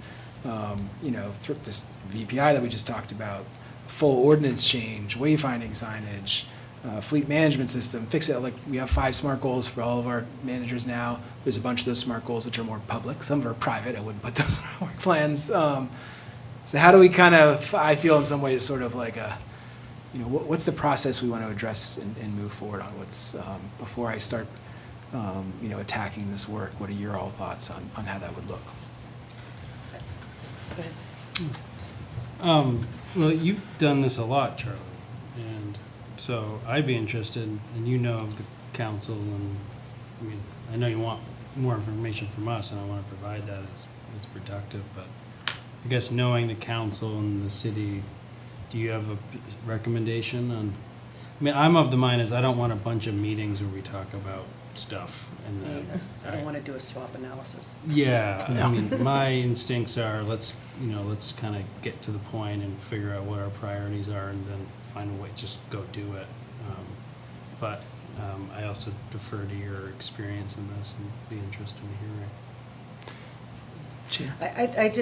I agree. A strategic plan for the city is just that, trying to do something like that, an analysis is just too much. The only thing that I would ask is that it be public and let the public be part of the conversation. Because I think it's important too, it's their city. And if, I would like to know what there is and then what your recommendation is for for what we work on, even if we just begin after the budget, so we can talk about it through the budget session, saying this is something, this is something, this is something, and we can kind of start to set priorities. But then after we're done budget season, maybe having one meeting where we can talk about what your recommendations are, have the public here, let them talk also. Because I know there's some businesses and some others that, would like to have the information of where the city's going and what our plans are and what we're going to be prioritizing and focusing on. And it's, as Nancy had said, this is the fun part. We've worked for 3 years to get to this point where we can actually do this. I think it's really exciting, and I think it would be really great for the public to be able to participate in it. John? Well, I think we can, to your point, leverage the comprehensive plan. It is overwhelming how many hundreds of points there are to eventually, hopefully, tackle. But it's comprehensive. It's very comprehensive. But if we could utilize it, if we can use it as a reference of, continue to hear from the public, the community, but also a lot of the public and community's input is already there. Collected there. And so this is an idea we have to tackle, let's reference, it's in here as well. Public's been tapped for this. Continue the conversation, but I think that can be a good jumping off point. The other thing I was going to say is to tag in specific counselors for specific goals there. I've really enjoyed getting really super into the cannabis ordinance and figuring out, trying to take it upon myself to figure out, asking Patrick the legal questions and the other counselors what they think. So I think utilizing our energy for specific sub-goals to go and talk to people in the community, other organizations who are already working on this, and staffers within reason, and not going up beyond our purview, but that sort of thing. I'm glad we're having this conversation. I was one of the instigators for it.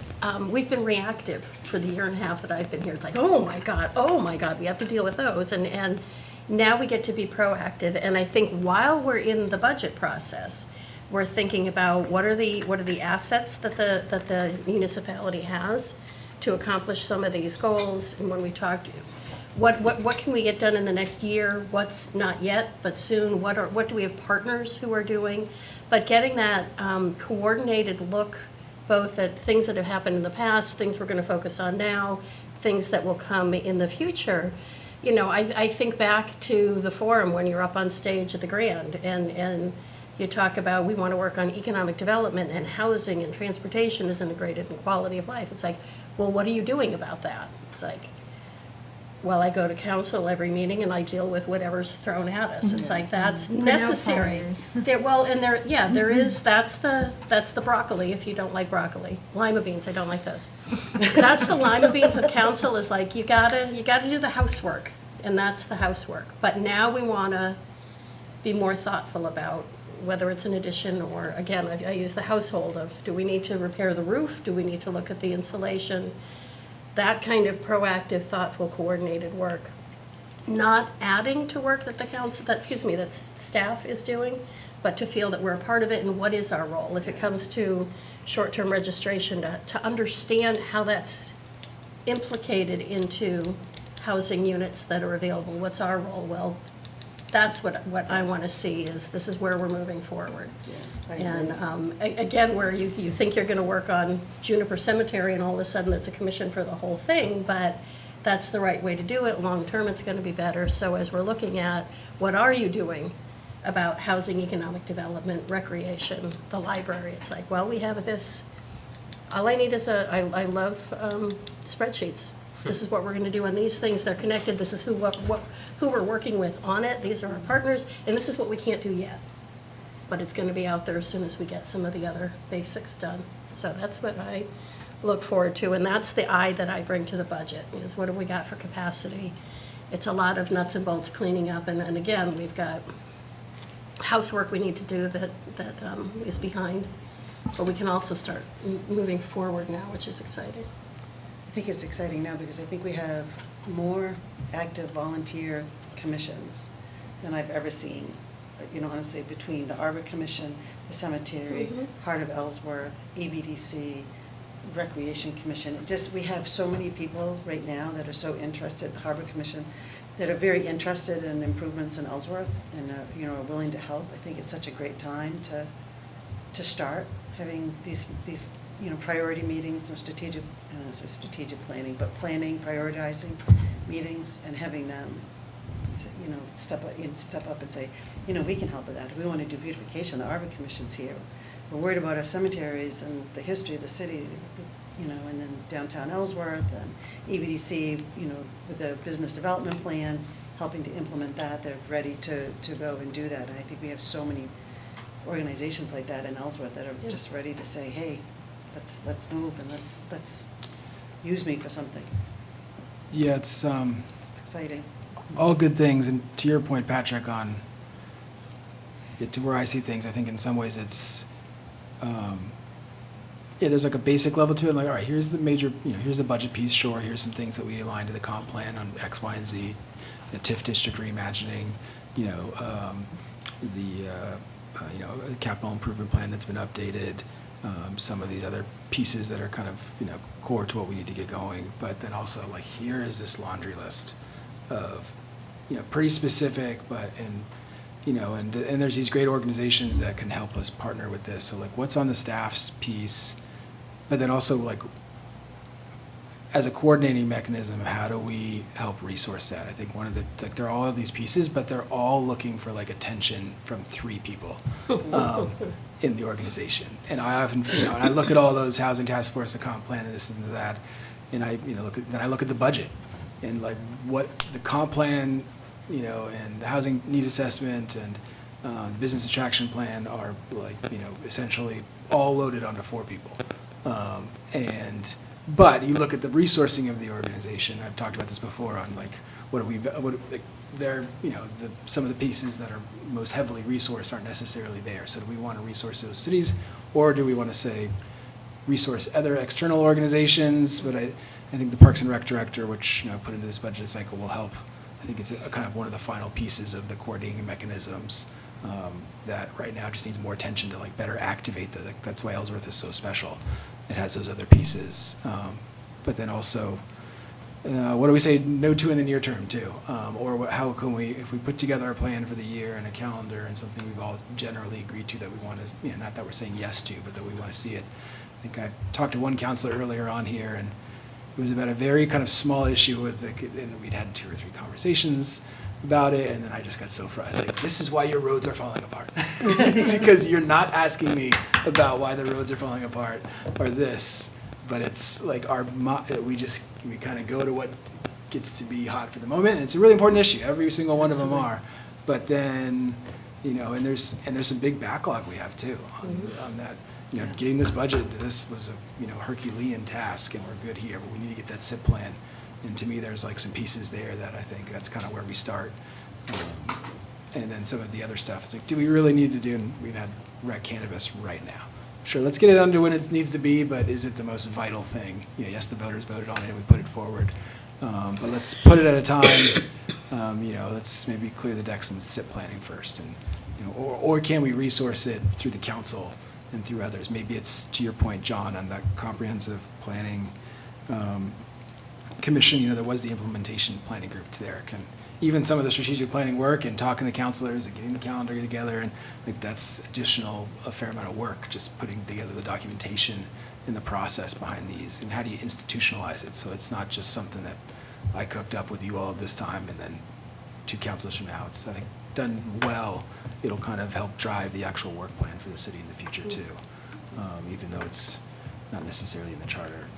Ordinance changes, and we've got such great stuff. I feel like, to your point on this is where the fun stuff is. So let's get the fun stuff, not fun, but the really, really important stuff. Impactful stuff. This transformative VPI, ordinance changes, TIF credit enhancement agreement changes, discussion, short-term, like these really big pieces. Let's get them scheduled, let's get them there, and then maybe some of these smaller pieces, which are important too, they may have to go into a later time and have a process for how we organize that. But even a TIF plan, you have to have a purpose for changing a TIF. So what are your plans, what are you gonna do with that money?